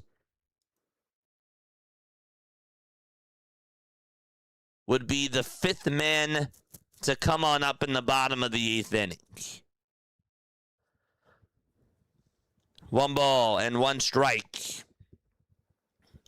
What's up, Chris? What's going on, Rhino? Thank you so much for the redirect. The 1-1 pitch. Fouled off again, and it's 1-2. Look at this. The Swister is here in the chat. Dr. Delay is here. Folks, make sure that you guys go subscribe to Dr. Delay and also to Rising Rhino as well. They are grinders. 1 ball, 2 strikes. Time called by Wells. We have a lot of shorts to cut after this. And we have a nice post-game show coming on up. Make sure that you guys call on in. I love engaging with my chats. I do. I love engaging with you guys. The 1-2 pitch popped up again over towards the third base side and foul ground. Bohm loses the hat and cannot make the catch. He ran out of room. Go subscribe to Dr. Delay for all things NFL. He also covers the Pirates. He covers other Major League Baseball games as well. He's a big sports, a Pittsburgh sports guy.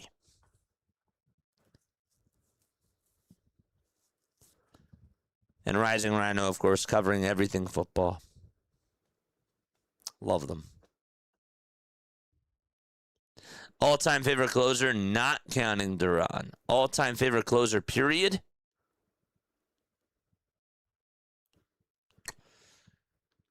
...2009 Heath Bell. Or that 1 year where Heath Bell was unstoppable. The 1-2 pitch, swing and a miss, and we go to the bottom of the 8th inning. It's an 11-4 ball game. All right, time for the Phillies to come on up. anybody else that I liked as a closer. I liked Brian Fuentes. I really liked Brian Wilson. I thought that he was fun. I thought he was a good closer.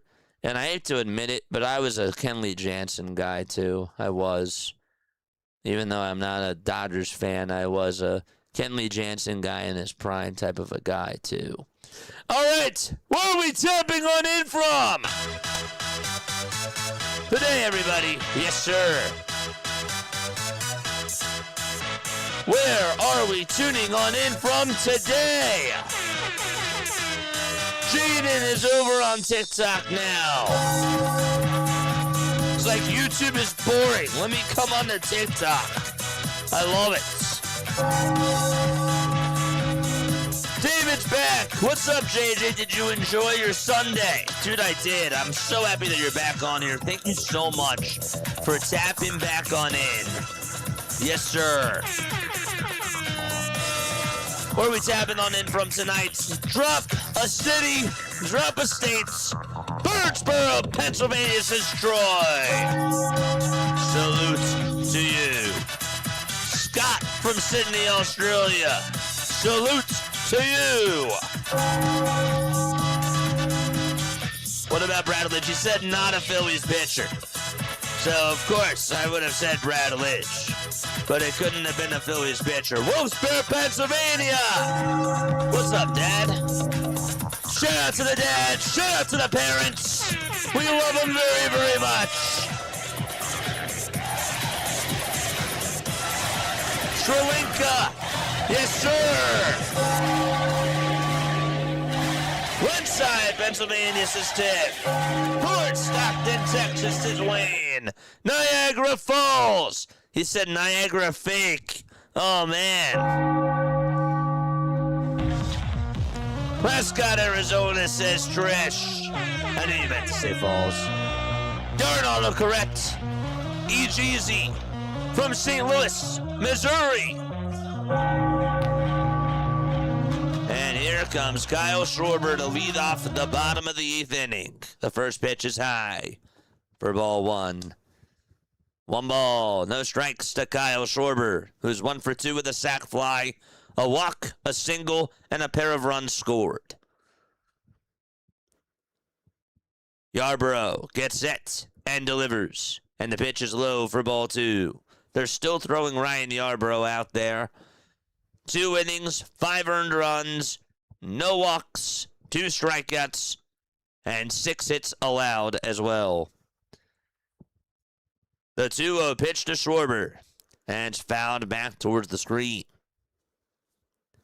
When's the LeBron James introductory press conference? Well, when's the Jaylen Brown introductory press conference? He never got one either.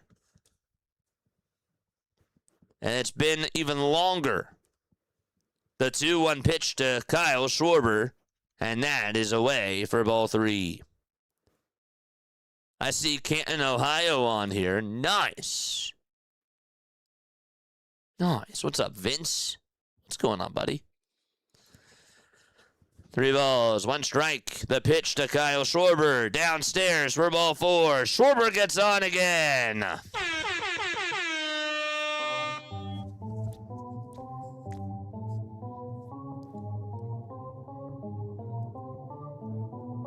Everybody has gotten a hit today except for JT Realmuto.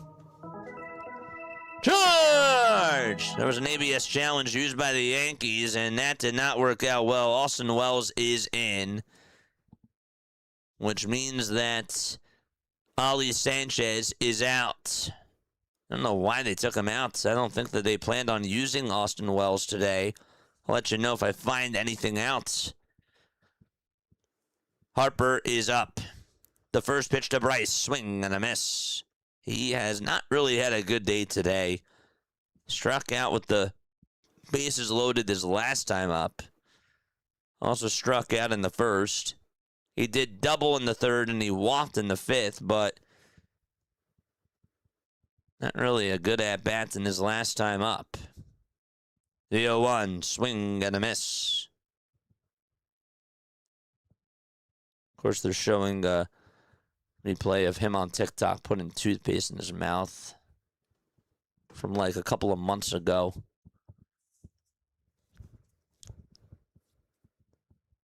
No balls and 2 strikes to Harper. Yarborough kicks and deals, and Harper grounds it foul. Austin Wells, why is he in?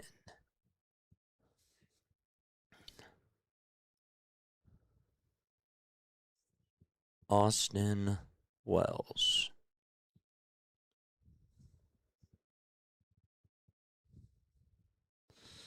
Haven't found out yet. The pitch to Harper popped up and skied out over towards shallow center field. Volpe backpedals, has room, makes the catch. There's out number 1.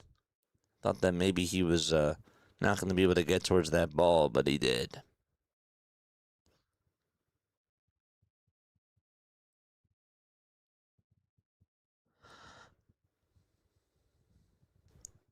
You know, I just realized this. Jazz Chisholm Jr. was not playing today.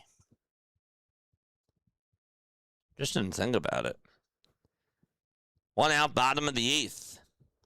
And the pitch to Marsh, and that is outside for a ball. Again, we did hear that Cody Bellinger left last night's game, and he is now on the IL.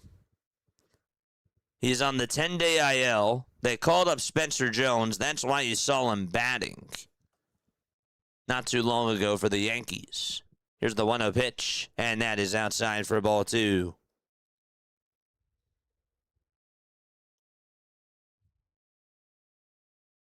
He was doing drills today earlier on the field, agility drills. They're calling it a left hamstring strain. The 2-0. That's down for ball 3.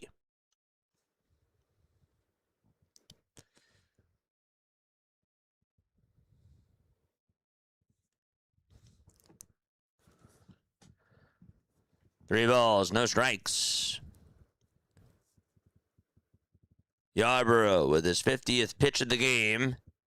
And that is called ball 4.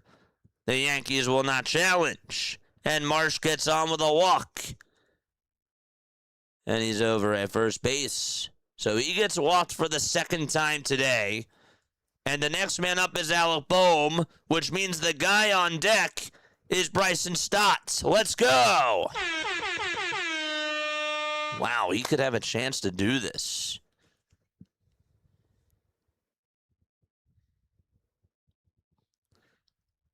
The pitch to Bohm, grounded over towards shortstop. The throw to second, did he get him? I don't know, but the throw to first was in time. Is that a double play? It is. Come on. We go to the 9th inning. Come on, man. He got him. He got him over at second. I saw it again. Okay. Saw it on the 3D. He got him. He's out. Come on, man. That is a bummer. Time for us to go to the 9th inning, though. Yes, it is. You think one more run is scored? Well, not by the Phillies. For the Yankees, possibly. Yeah, that's not happening now.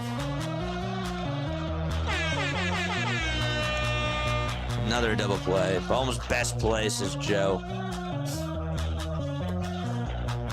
You like him, he's your guy. Where's the backspace button? No, I'm just kidding. Just kidding. Goldschmidt is going to come on up to start off the 9th inning. It's Goldie, Rice, and Rosario. The W is more important. That is true. We have bigger things. That's what I said after Kyle Schwarber lost in the home run derby finals. The big goal, the big trophy that we want is the commissioner's trophy. That's what we want. That is what we want. All right. Boy, did we get to the 300 marker? Yes, we did. Can we get to 400 before the end of stream? We will have a post-game show after this. I'd be happy if we get to 350. That would be awesome. Don't forget to like and don't forget to subscribe. The Phillies have put up 11 runs on a total of 13 hits. They are 6 for 15 with runners in scoring position. The Yankees are 2 for 8. The Phillies and the Yankees combined have left 14 men on base. Christopher Sanchez, not his best outing today. 6 innings, 3 earned runs, 6 hits, 3 walks, and 6 strikeouts. Even in the 6th inning when he got the first 2 outs, those balls were drilled.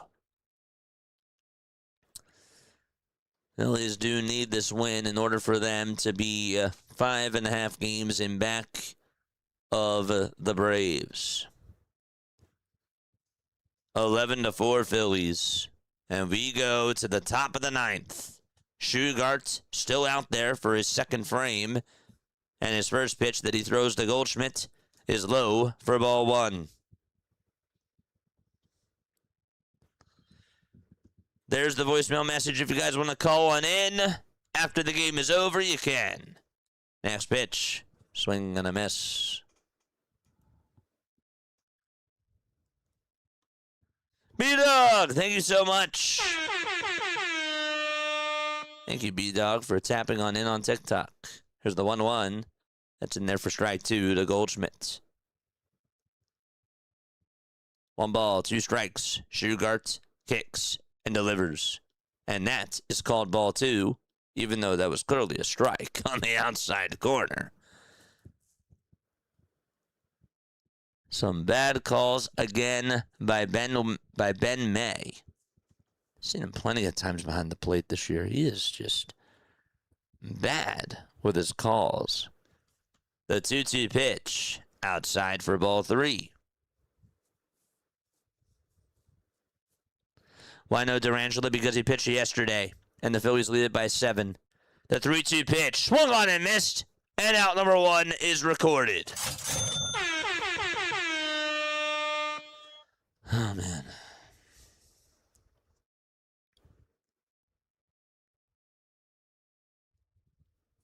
Don't get your hopes up for this team. Oh, don't you worry, my friend. Don't you worry, my friend. We got a post-game show. I'll break it all down. Don't you worry. Pitch. And that's in there for a strike. No balls, 1 strike. They could fool me 55,000 times, and I will always be right about this team. The 0-1, and it's down and inside for a ball.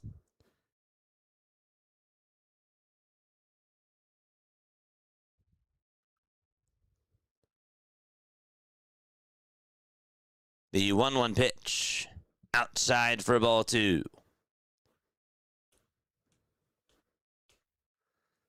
Stott's definitely my MVP. I like how we all know what's coming. The 2-1 pitch, fouled off. It's 2-2. I can't fool you guys. I can't fool you guys anymore.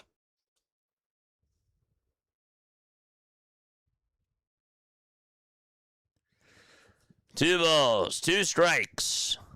The 2-2 pitch to Ben Rice. And it's inside for ball 3. This game is 3 hours old. Ryan McMahon waits in the on-deck circle. The 3-2 pitch, a fly ball hit out over towards deep left field. Marsh can't make the catch. It bounces off of the wall. And Ben Rice, in his second straight at-bat, gets on with an extra base hit. He homered his last time up. This time he doubles out to left field. And that one was right out over the middle of the plate. And Marsh didn't really do a good job at reading that ball. I think that he just was not able to get there. And took a little bit of a weird angle to go to that baseball. Was a tough play, but took the gamble there and it didn't work. 1 out in the top of the 9th. I wonder if he plays that different if it's a closer game. I think he tried to go for the catch there. Maybe in a closer situation, he would have just let that thing bounce off the wall. But he thought that he had a chance. 1 ball, no strikes to Ryan McMahon. The pitch, swing and a miss. That was at 95 miles per hour down the hatch.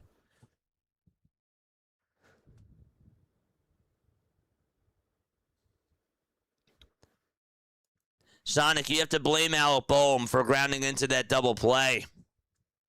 He costed you maybe another double or a triple. Potentially. It's 1 ball and 2 strikes to Ryan McMahon. The 1-1 was swung on and missed. Shugart with the 1-2 pitch. Here it comes. It's fouled back again towards the screen. Are all of the All-Stars having a hangover, says Sonic?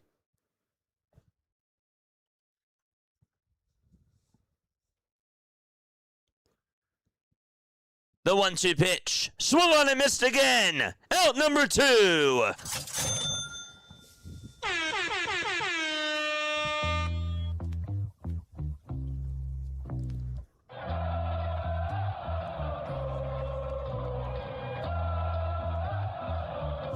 I thought you said LeBron should tell Harper to shut up, but you said step it up.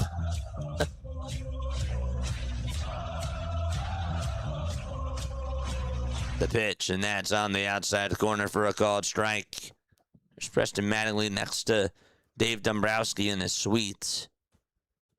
Jason Dominguez is up. The 0-1 to Dominguez. Swing and a miss. Batting on the left side. No balls, 2 strikes. The Yankees down to their final strike. Post-game show after this. Stay on. No balls, 2 strikes. Shugart gets set on the mound. Kicks and deals, and it's inside for ball 1 at 96 miles per hour. Call on into the show after we are done. Stay on for the post-game show. It's a fun time. It's cool. You get to hear more analysis out of me. The 1-2 delivery. Swung on and missed, and the ball game is over. The Phillies are able to avoid a sweep against the New York Yankees and blew them away by a final score of 11-4. Ring the bell. The Philadelphia Phillies win.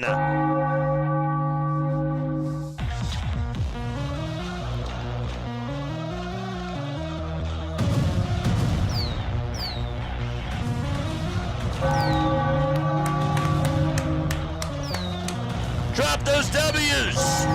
Drop them.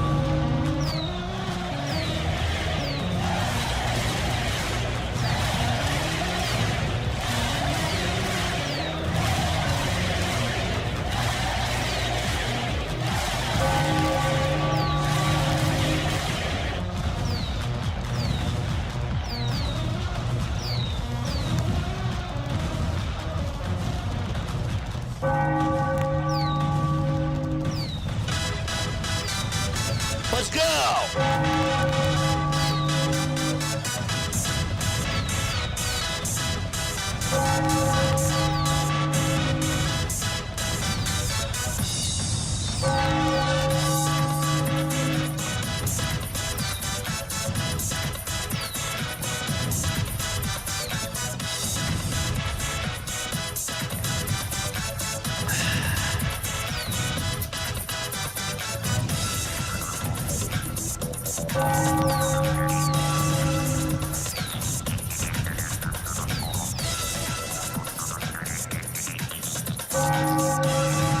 Jermaine with the $10? Did you super chat us? Did we get a super chat? Did I miss it?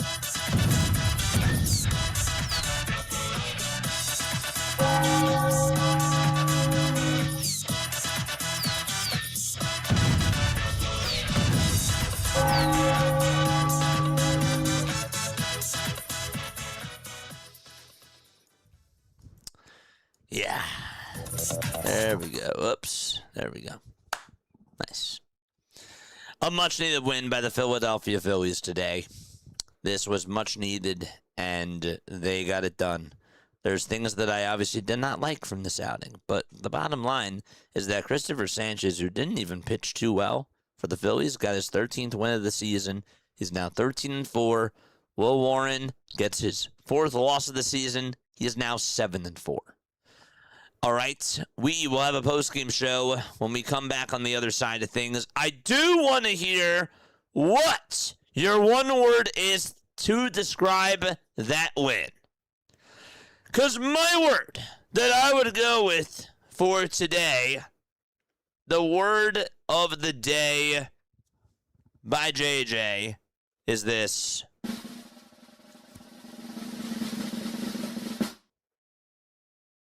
Needed. Needed is my word. This was needed.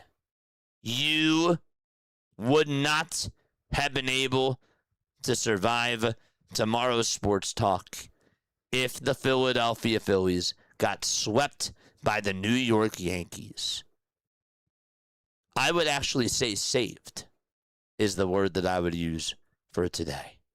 Or few. Phew. They needed that. Now you can go on into tomorrow against a Miami Marlins team who has lost 12 straight, and you can build off of this. You can build off of this. Yes. Relief. Relief is the one word that I would use, says Wayne. Jim Horton says frustrating. Frustrating. After a game like this, you're frustrated? I gotta hear why. Yeah. W's. W's. I don't know, man.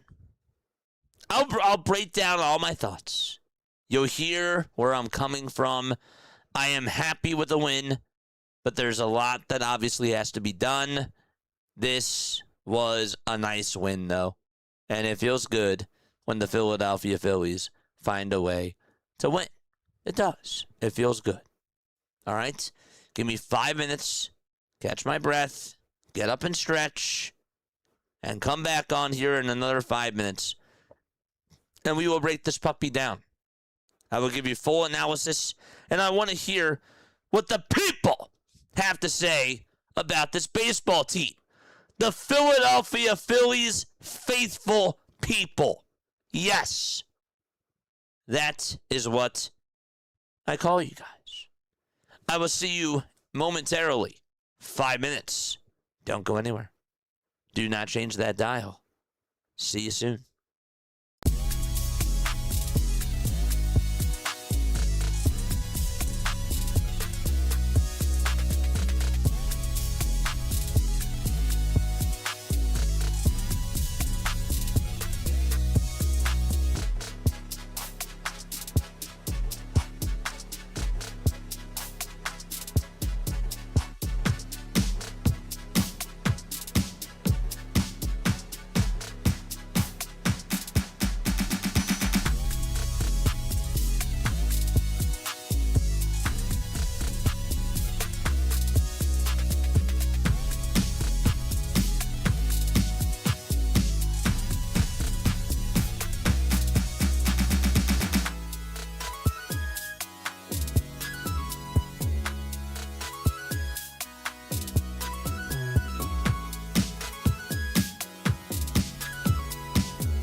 graduated from Rowan University in the spring of 2022 with a sports communication and media degree.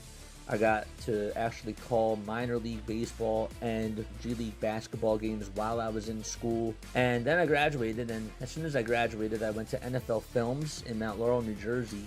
And as much as I loved that experience, I miss putting on the headsets. I decided, you know what, talk is cheap.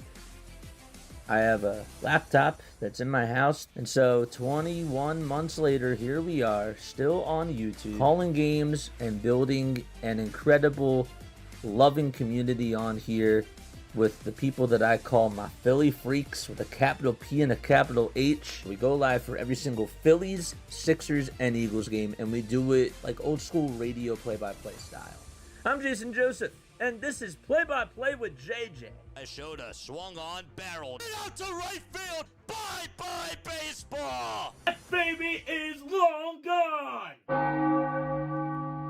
Well, ladies and gentlemen, the Philadelphia Phillies won a game, and they avoided the sweep against the New York Yankees. They did not get swept out at home by the New York Yankees, and they don't just put up one run. They don't get shut out. They put up 11 runs against the Yankees today and beat them by a final score of 11-4. I have a lot to break down. I have a lot that I want to talk about with this game. But before I do that, just a quick reminder, hit the thumbs up button, hit the subscribe button. Welcome on into the Phillies postgame show here on Play by Play with JJ. If you guys want to call on into the show, you can. 610-314-0844. Let me just get through this monologue first, and then you can call on in. So today the Philadelphia Phillies showed up.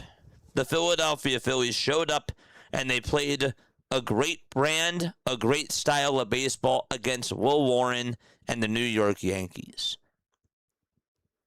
Part of me is annoyed. Because where was this fight yesterday? Where was this fight the day before yesterday?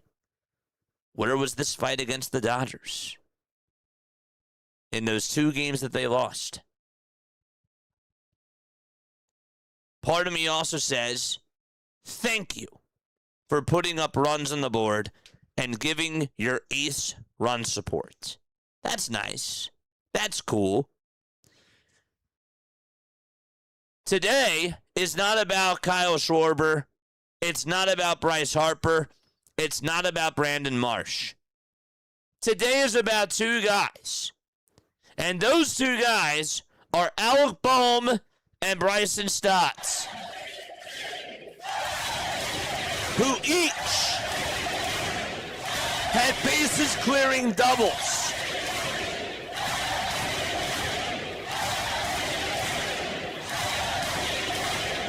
Bryson Stott and Alec Bohm had 9 RBIs in this game.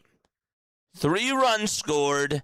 They were 4 for 8 with, again, 9 RBIs. They drove in 9 of the 11 runs for the Philadelphia Phillies. Everybody got a hit today except for JT. The offense looked pretty good overall.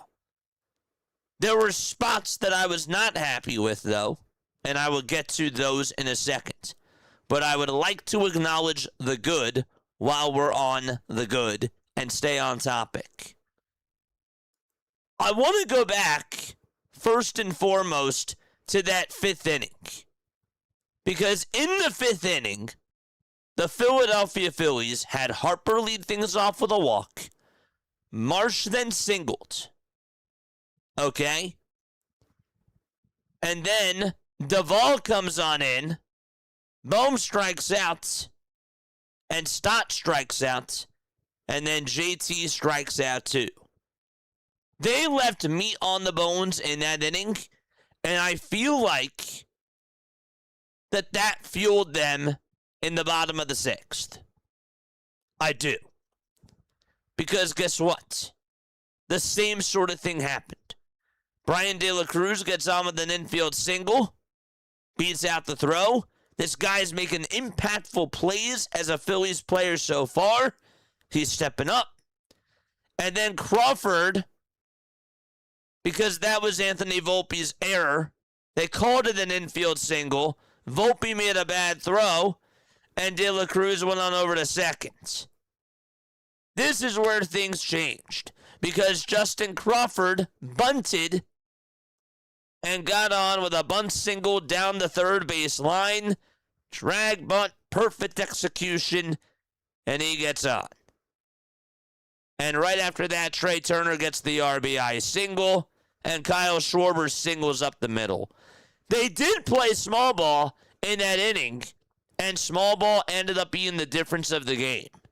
Sometimes you run into bad defensive players, and Anthony Volpe made a terrible mistake, made a bad throw over to first, and the Phillies ended up making him pay.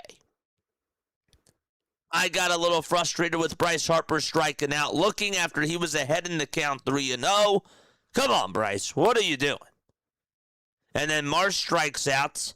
It wasn't Harper. It wasn't Marsh.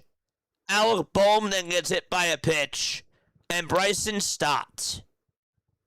1-1 pitch, gets a sweeper right towards the inside corner, and this man follows through on the swing, doubles towards the right center field gap, and said, "Good night, New York." It was a bad pitch. And we got nervous with 2 outs there. Could the Philadelphia Phillies make them pay? And it worked out. A mistake was thrown, Stott took advantage, and that ended up being the difference of the ball game. I also want to go back to the third inning,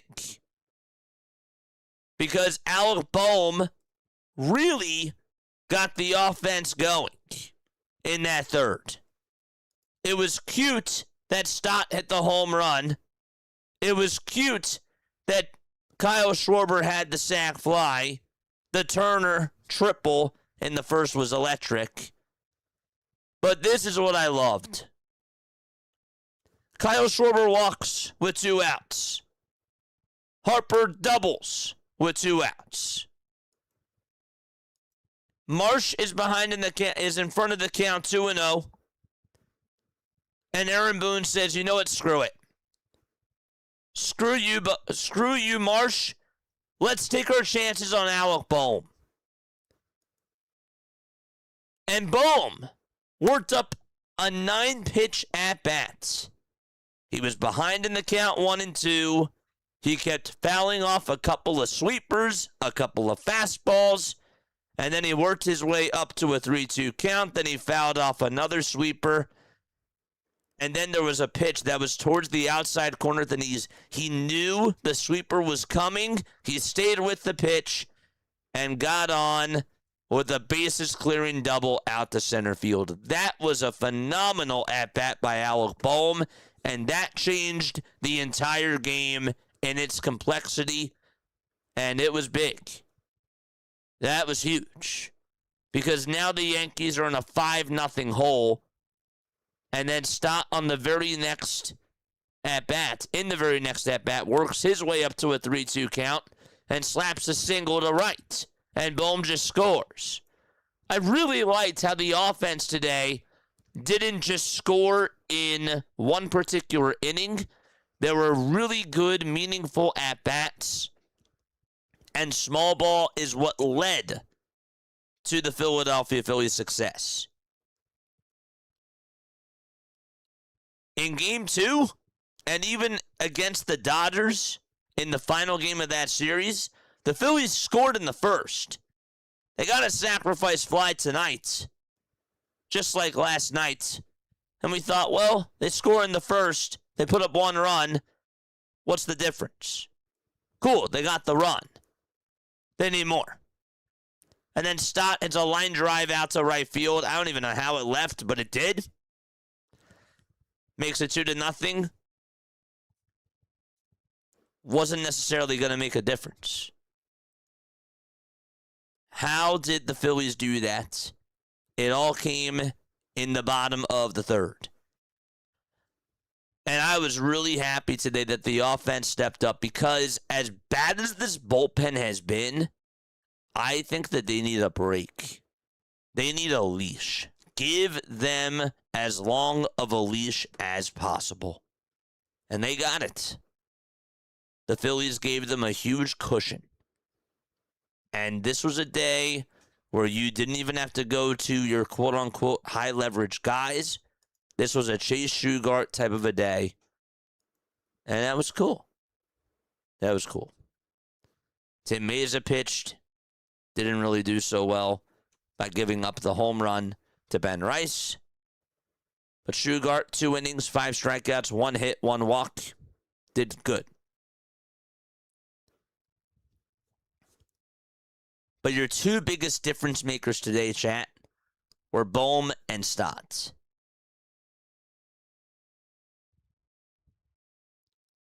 And I like that because Schwarber, Harper, and Marsh, they did, I don't want to say that they had a bad day. May have said that before, but I take that back. They just weren't the big, impactful hitters in this game. They made plays happen. I don't want to discredit Bryce Harper's double because that was big.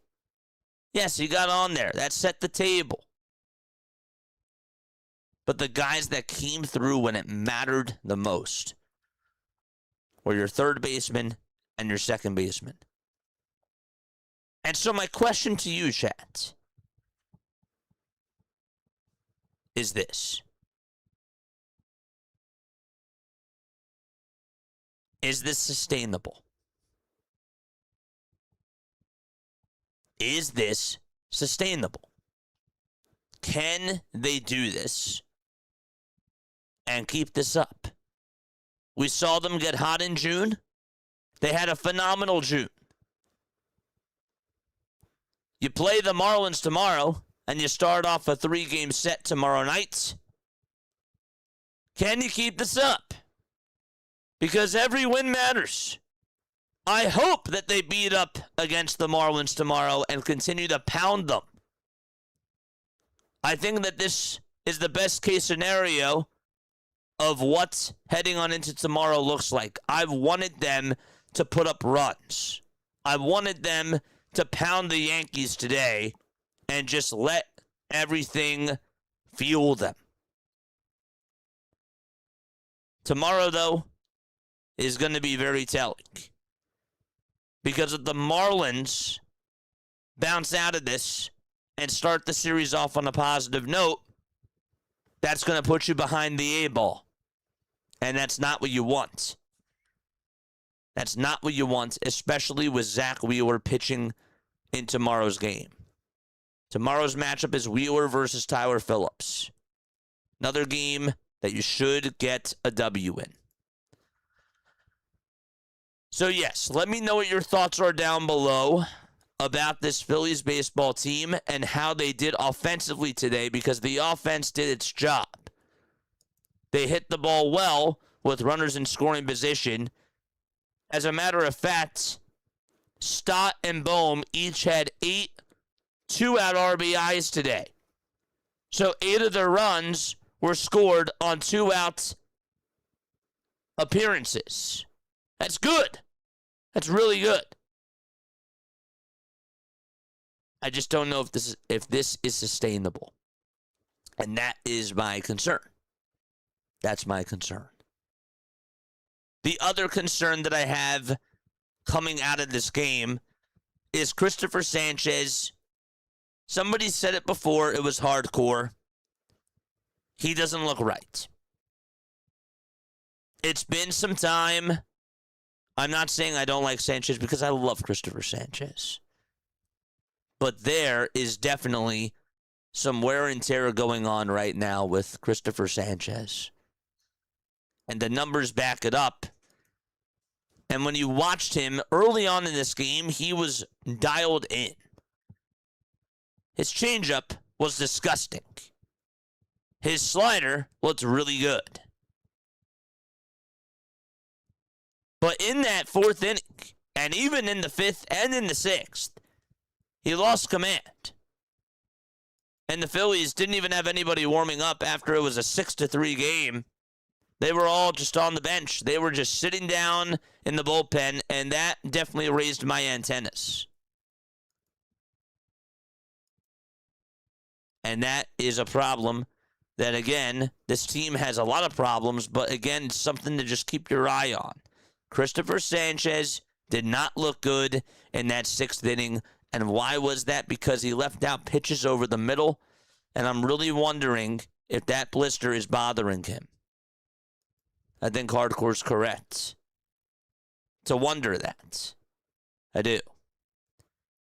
The 5th inning was a long inning because Ali Sanchez singled, and then he waltzed Goldschmidt on 5 pitches. He then did get Ben Rice to ground into a fielder's choice, and he had a bad throw over to first. And then he fell behind in counts. 2-1 was the count to Rosario. Gave up a hit. And then Dominguez gets a sinker. Gets him to ground out over to third. But that ball was hit really sharply. Thank goodness Bohm had that. Because that ball was scorched, I thought, over to third. And then Volpe, falling in front of the count 2-0, gets on with a double. He was just leaving pitches out over the middle. And usually when we see the changeup that he throws, it has a lot of break to it. Has a lot of stuff. It has a lot of oomph.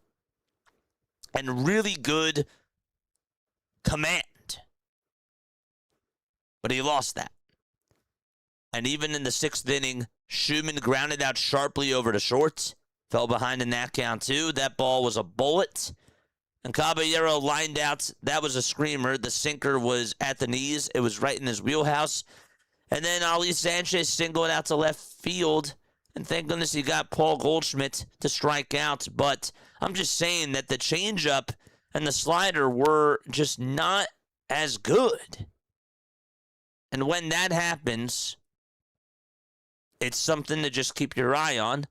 Because, again, we're not talking about him coming off of a 50 innings of not allowing a run.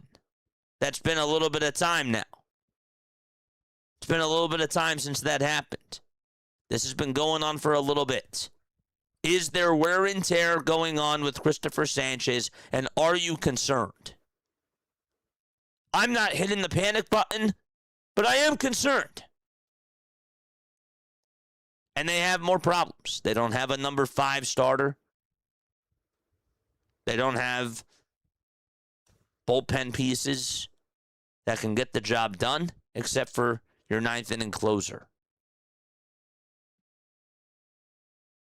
Dave has a lot to work with here. I still would like them to go after another right-handed bat. Still would like them to be able to find another guy in the lineup that can do damage. They got a hit.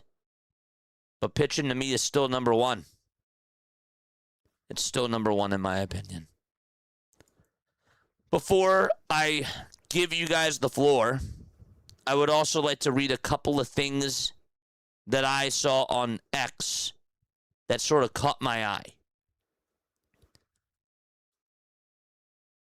Brandon Marsh is now 2 for 21 against lefties in July. That's good enough for a .095 average. We also had other news to talk about today. Andrew Painter did pitch for Lehigh Valley, okay? And Painter actually threw pretty well today. Take it with a grain of salt. Take it however you want. He did go 6 innings. He allowed 5 hits, 1 earned run, no walks, and he struck out 6. He had 11 whiffs in the game, and he threw a total of 90 pitches. Future Phillies said that this is simply the best his fastball has looked since being sent down. Velo was up combined with better shape, and he held it through the outing. I bring this up because Don Mattingly said, when we sent Painter down, in quote, It wasn't going to be now he's ready, now he's good. It was going to be let him pitch, let's let him develop, let's let him work, and when he's ready, we'll see him again. When you hear that quote, I don't know about you, but that tells me that Don Mattingly thinks that Painter is going to be moved at the deadline. I don't know if that's how it feels to you. I'll read it again. When we sent Painter down, it wasn't going to be now he's ready, now he's good. It was going to be let's let him pitch, let's let him develop, let's let him work. And when he's ready, we'll see him again. I personally believe just from that quote alone, he's getting moved. He's not coming back up. And why should he? Why should he? Have him go to another organization. The Phillies are going to find a way to package him, as they should. 6 innings, 5 hits, no runs, no walks. 1 run, no walks, 6 strikeouts. Work on the pitching. Have him stay in AAA.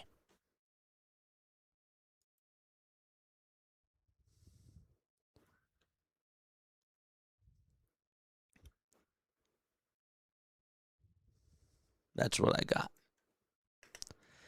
That's what I got. Anything about Bryson Stott after this game? Let's see. Stott knocks in 5. It's good.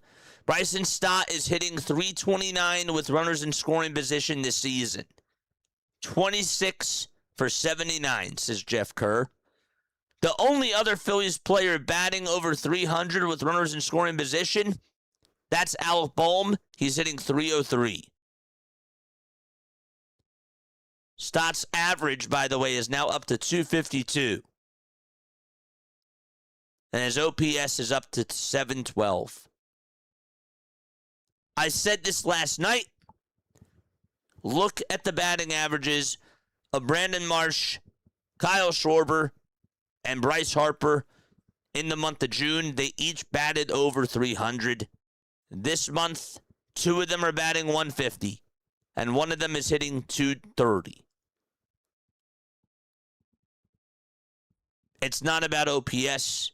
It's about batting average. Batting average still matters in Major League Baseball, and the advanced analytic nerds don't care about it anymore. Because walks are cute. Hit by pitches are cute. You gotta put the ball in play, and you gotta hit the baseball and work your way on to get a double or a triple. There's still value to that. There's still a lot of value to that. That was a career high. He actually tied his career high, Bryson Stott, with the most RBIs he had in the game. The last time he did that was July 25th of 2022. So, just saying. Just saying. 610-314-0844 is how you dial on in to the Phillies postgame show. I want to hear from you. I do. There's things that I would like you to call on in and talk about. The floor is all yours. Let's go. We have a lot to break down here. And now it's your time to shine. Your time to shine right now. So here's the box score. I always like to put this up for you guys. Paul Goldschmidt today 1 for 4. Ben Rice 2 for 5. Ahmed Rosario 1 for 4. McMahon 0 for 1. Jason Dominguez, he had a terrible day today. He went 0 for 5. He did have an RBI, but he also had an error out in right field. Volpe 2 for 3. Also made a costly mistake at short with an RBI. Grisham 0 for 4. Schumann 0 for 2. Caballero 0 for 4. Ali Sanchez 2 for 3. Wells 0 for 1. And for the Phillies, they had Trey Turner, who went 2 for 5 with 2 runs scored. Kyle Schwarber, 1 for 2 with 2 runs scored and an RBI. Turner also had an RBI. Harper 1 for 4 with a run scored. Marsh 1 for 3 with a run scored. Bohm 1 for 4 with 2 runs scored and 4 RBIs, including a bases clearing double and an RBI hit by pitch. Bryson Stott went 3 for 4 with a solo home run, an RBI single, and a bases clearing double. And JT went 0 for 4. Gabriel Rincones 1 for 2. Brian De La Cruz 2 for 2 with a run scored. And Justin Crawford 1 for 3 with a run scored. Your offense put it all together today. Got to keep it up. Got to build off of this. Even if it's against the Marlins, you got to beat the bad teams. And the Marlins right now are a very bad team. They are a very bad team. JJ, I'm frustrated, but not about the W. I'm frustrated over how we don't bunt when we should. Continue Trey errors, double plays, not sacrifice flying, and the bullpen. It's fair. It's fair. When we take a look at a game-by-game basis, I hear you. Tonight it was not the case, but I'm not telling you that your frustration is not valid because obviously it is. This one game does not change anything right now. The one thing I learned from this game, though, this is the lesson that I learned from this game, is that maybe there is something to this team responding. Take that for what you will.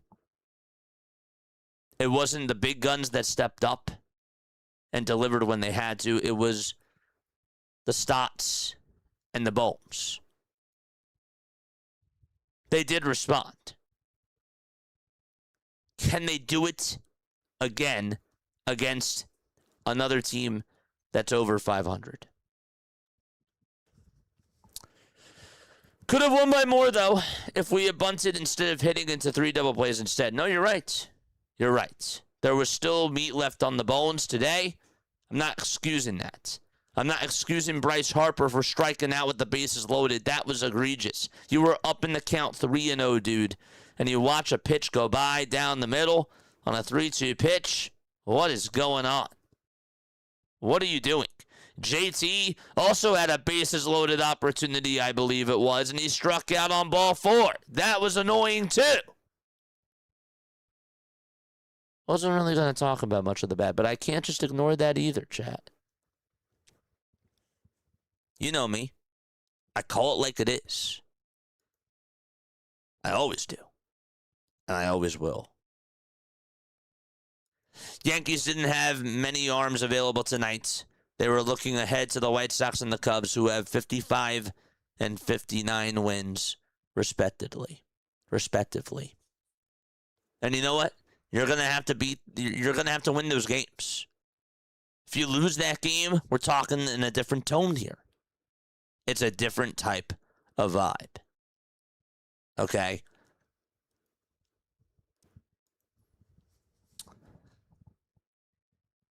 If this team didn't do what they did today, the alternative is that we scream and that we let out more anger. I would much rather, and I'm sure you guys feel this way too, have this result than the alternative. I'm sure that we can agree on that. I'm sure that we can get on the same page with that. Because then tomorrow,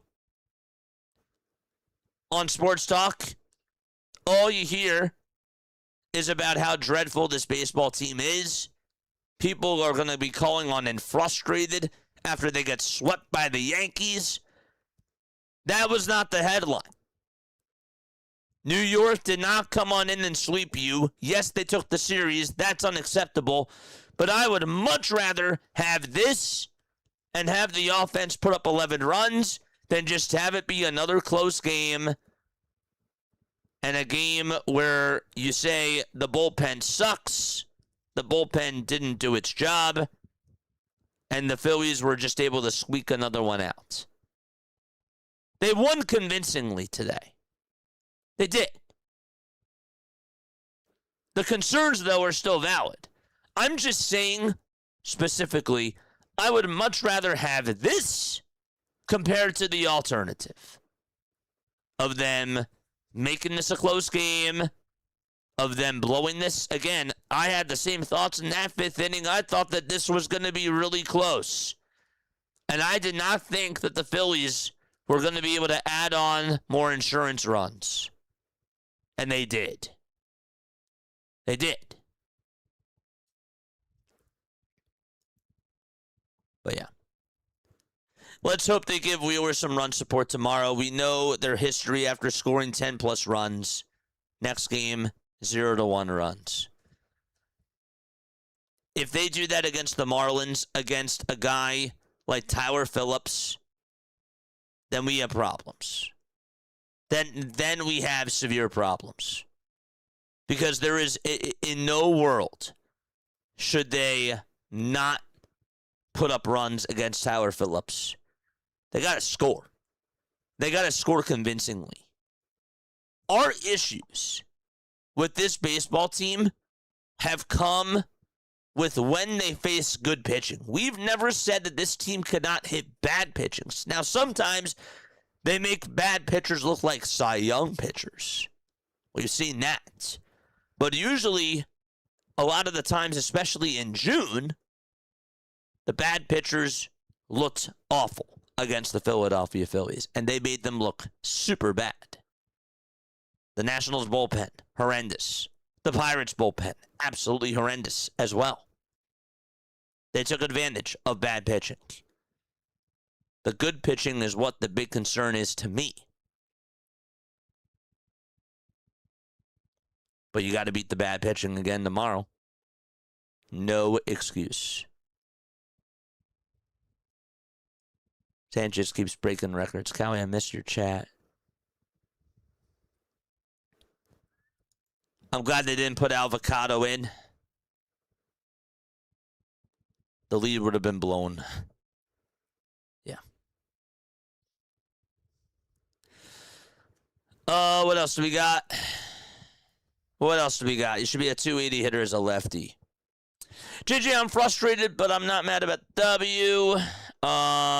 Yeah, I think I read that one. I did read that. Great game for the Phils, lots of runs, and Stott had a nice game today. What's up, District Nation? Guys, make sure you guys go follow District Nation. He is the man. Appreciate you, buddy. Hope you had a good time today. I think that you went to the game today, if I'm not mistaken, right? I think you went to the game today. I do. And again, you guys can call in into the show. Absolutely, you can.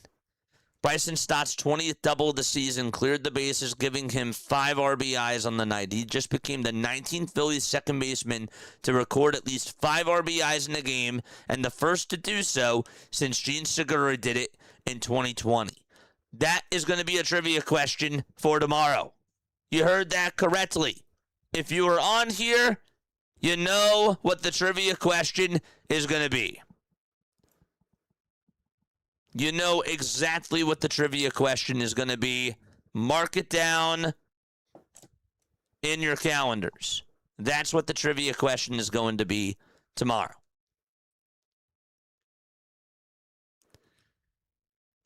The Phillies finished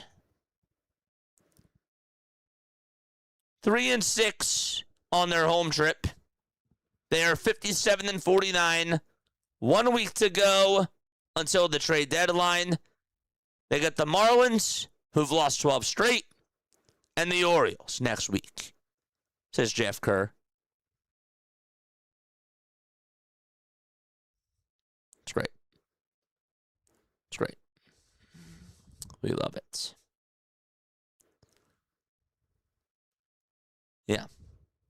That's all that I got. Any quotes from Don Mattingly? I am pulling this up right now to see if he did speak to the media. I don't know if there's anything. Here we go. Don Mattingly on the offensive outburst tonight.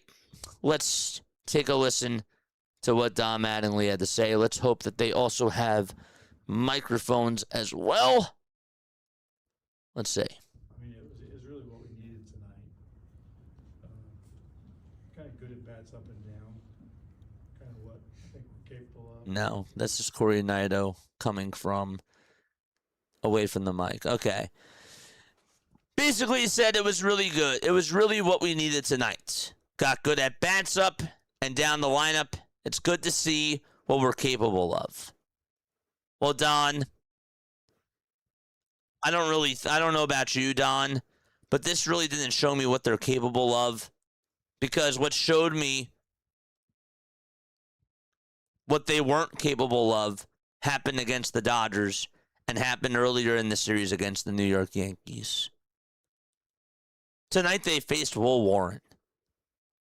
Tonight they went up against a guy who had a 4.4 ERA, 102 strikeouts as well. Now, if you're telling me that they did this against Cam Schlittler, if they did this against Yoshinobu Yamamoto or Justin Robleski, that's a totally different story. But we're talking about Will Warren. We're talking about a guy who's been mediocre at best. So if tonight showed you what they're capable of, we watched a totally different game. That's just how I look at it, though. Let me know if you agree down below. Because we've seen this. We've seen this against bad pitching.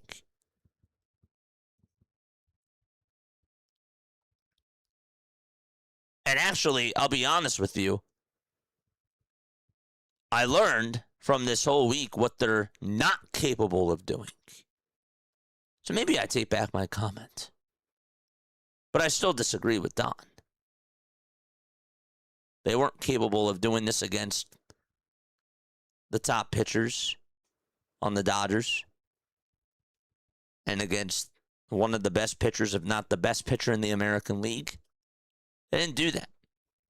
They didn't show off their firepower against them. And that is an issue. That's a big issue.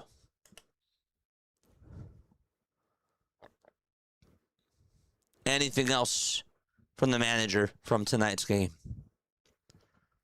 As of today, the Phillies have not been swept in the series since Don Mattingly took over as interim manager on April 28th. Also, Don Mattingly made a comment earlier today that kind of left me a little bit annoyed. He was asked about the All-Star game and the home run derby wearing down Bryce Harper and Kyle Schwarber. And let's see if we can get a clear audio from this. All-Star game for him, and to be honest, I think the All-Star game for him and Schwarb was not obviously an honor, not a great thing that, you're hitting in the home run derby, you're doing all that. Then we play on the third day, not get the extra day.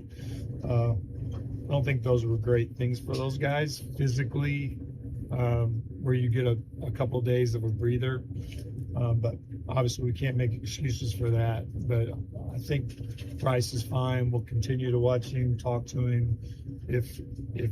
Or just seeing him, he's totally dragging or something, then we'll do something about it. While it's not an excuse, do you think that the rigorous schedule of those two guys with the All-Star week has affected their numbers and their performance out of the break? I don't know that. I'm just saying it was a lot for him. And naturally, in Philadelphia, obviously the game here, guys both on this team, it's different for them than it was for basically any other player.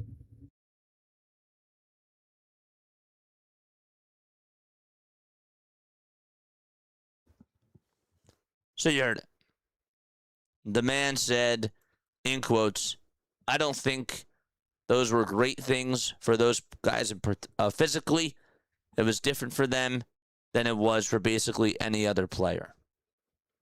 And I'll be honest with you, that to me is BS. Because first of all, Bryce Harper, the home run derby itself is totally different than what it was last year. Last year and the years before that, you had a timer. And the pitchers had to throw pitches within a certain amount of time, and the batter had to be ready for those pitches. Baseball is not a timed sport. Hitting a home run is not timed. That I can understand, especially when you make it to further rounds, the wear and the tear that it has. That's thing number one. This year you have like 20 pitches. And it's not like you're hitting them within the matter of 3 seconds. You know, it's a little bit different. It's a little bit different. Second of all, though, Bryce Harper didn't even make it past the first round.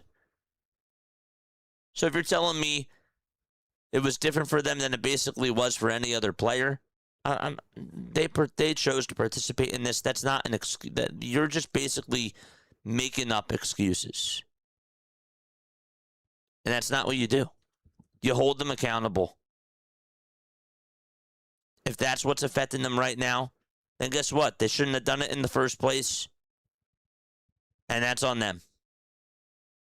I just disagree, though. I just disagree wholeheartedly with that right there. I think that that's somebody that's making excuses and coming up with nonsense. It's bullcrap. That's what it is to me. Oh, yes. Yeah, that Harper show was low, but down the middle, and he just watches it go by. Yeah. 3-0 and comes back, and Yarborough strikes him out. That was awful. Got to get back to the fundamentals, and that's my one word after tonight's game. It's fundamentals, says Trish. I agree. Gene, what's up, DJ Gene? How you doing, buddy? Good to see you on here. We'll read a couple more. Hot take, didn't like Gene Segura, says Haley. I know you didn't. And you said that to me. I remember that. I do. What else do we got? I'll read a couple more. That's it. Baseball is literally less stressful than most people daily commutes to work. Yeah, I just don't understand. They forget that these are world-class athletes. Have they ever seen people who work corporate 9-to-5 jobs? And it's not even just that, Boots, though. It's not even just that. Like, you're making up excuses, and you have a team that's supposed to go to the World Series, that has World Series aspirations, and this team is very top-heavy, and the whole goal is for them to hit and do well in the playoffs. If you want to try to set an example there, you can't be making up excuses. That's just a bad look. That's a terrible look. And Kyle Schwarber and Bryce Harper are looked upon as the leaders of the team, and they got to take accountability. And to me, Don Mattingly right there with his quote, you're just making up an excuse. That's all that you're doing. And that to me is unacceptable. And I've been I've praised Don Mattingly during his tenure so far. I didn't like how he managed over the last week, and I just don't like that quote. That quote sits in the back of my head, and it just doesn't make me feel good. I don't like it. And plus, you're also giving the media things to talk about and put the Phillies in a more negative spotlight, and I just don't like it. I don't like it at all. So, but yeah. That's all I gotta say. All right, I love you guys very, very much. That's going to wrap it up for me. I will catch you all on the next one. And the Philadelphia Phillies will be playing against the Marlins tomorrow. Yes, they will. So that game, if we take a look at the schedule really quickly, the Phillies play against the Marlins at 6:40 p.m. Eastern Time. Zach Wheeler is facing Tyler Phillips. No excuses. They should absolutely win that baseball game. They play at 6:40 p.m. Go out there and get your second win in a row and get yourself back into a positive direction. Also, let's see who else is on right now. Can we see who else is live right now at this current moment in time?